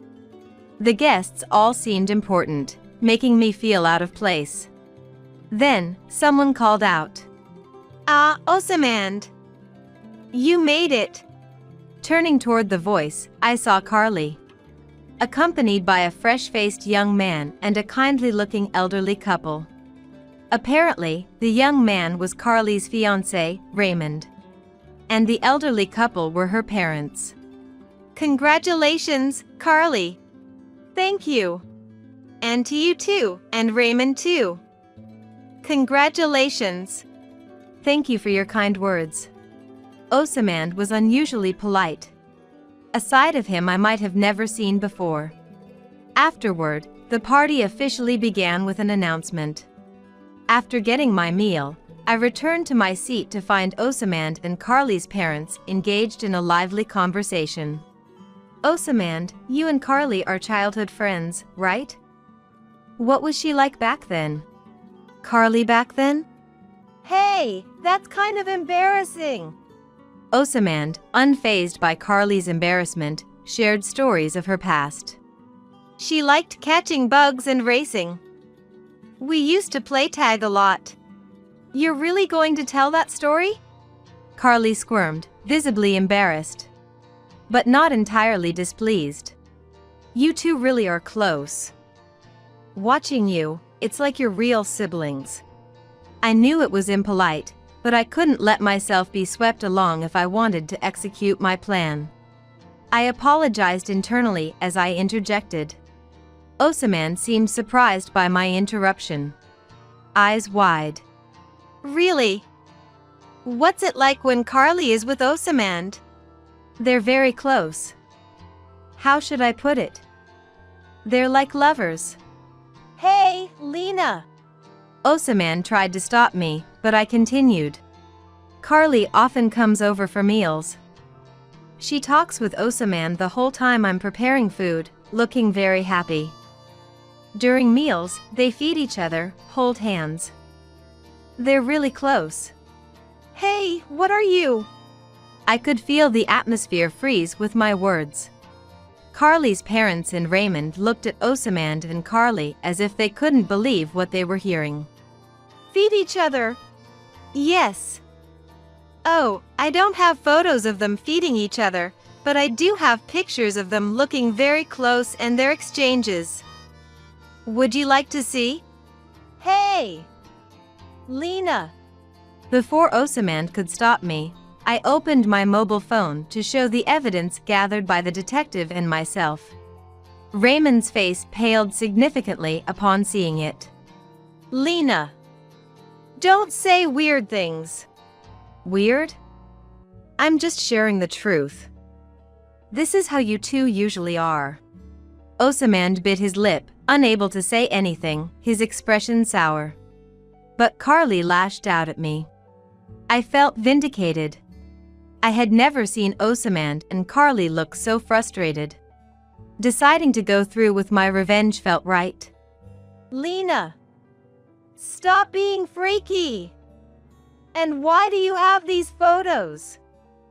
You shouldn't know about this. What, did you hire a detective? Unbelievable. Yes, I hired a detective. Why? Osamand was taken aback, realizing his actions with Carly, which went beyond mere childhood friendship, had been exposed. Wanna know why? I pulled out a completed divorce application from my bag and slammed it in front of Osamand. Let's get divorced. I can't take it anymore. There's no need to say that here.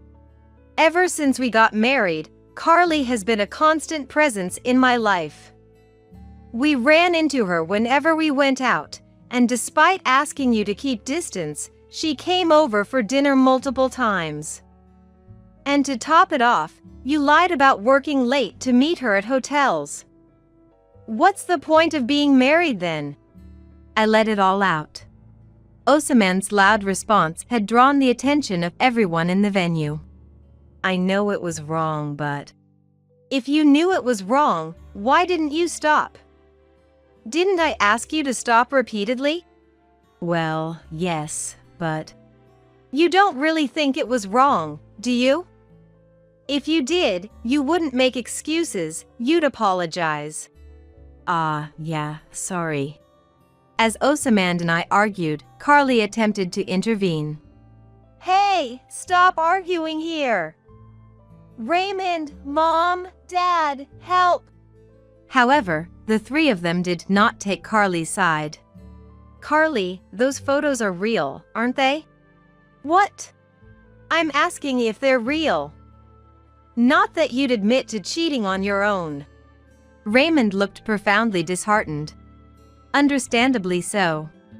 He must have been thinking of his fiancée Carly while working abroad, only to find her cheating with her childhood friend. With so much evidence, I can't marry you. I was a fool to trust you. Wait. That's not true. They're all lies. Lies? So, you're saying Lena fabricated all this just to trap you and Osamand? Yes, that's right.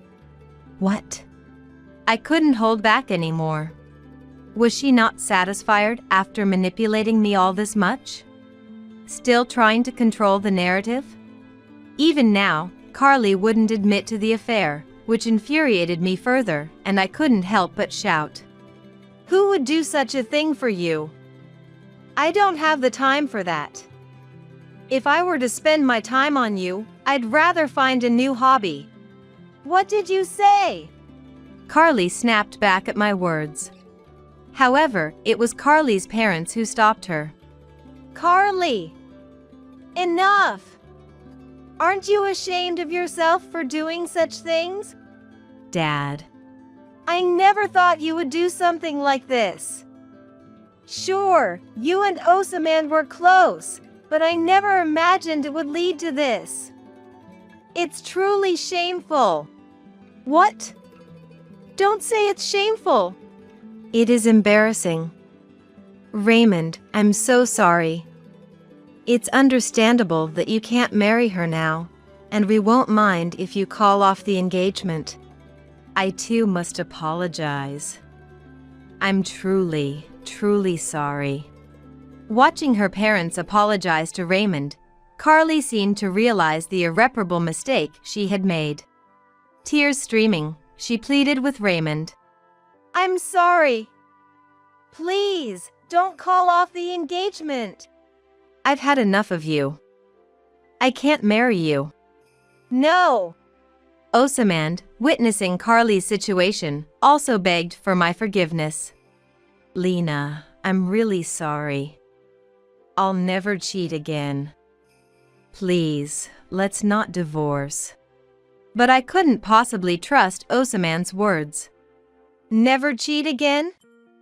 Unbelievable. I'm divorcing you. And I'll be claiming compensation too. Looks like your beloved Carly is getting dumped too, so you two might as well stay together. No, wait, think this over. Absolutely not. I can't live with someone like you any longer. I grabbed the divorce papers again and pushed them toward Osamand. There's no way we can rebuild from this. If you understand, agree to the divorce now. Realizing I was serious, Osamand no longer resisted and agreed to the divorce. Finally, I could get away from this man. And I wouldn't have to see Carly's face anymore. This realization brought a smile to my face. A few days later, Osamand and I were officially divorced. I managed to claim compensation from both Osamand and Carly, which was satisfying. Carly and Raymond officially ended their engagement too. Despite the scandal, neither Osamand nor Carly quit their jobs. I thought they might leave their positions due to the divorce and scandal spreading through their companies. However, it seems they couldn't afford to quit, needing to pay the compensation. In a way, that served them right. Thinking so might mean I have a bad personality too. After the divorce was finalized, I apologized to Raymond for ruining the party. But he kindly said, "No worries. Thank you for letting me know about Carly's affair. It was a big help." A year after divorcing Osamand, I'm living comfortably alone, working a new job in a new city. I'm not sure what Osamand and Carly are up to, but the compensation is being deposited monthly, so they must be managing somehow. It seems I'm better off living alone than with someone. I probably won't marry again. I cherish these happy days and plan to continue enjoying my favorite tea alone.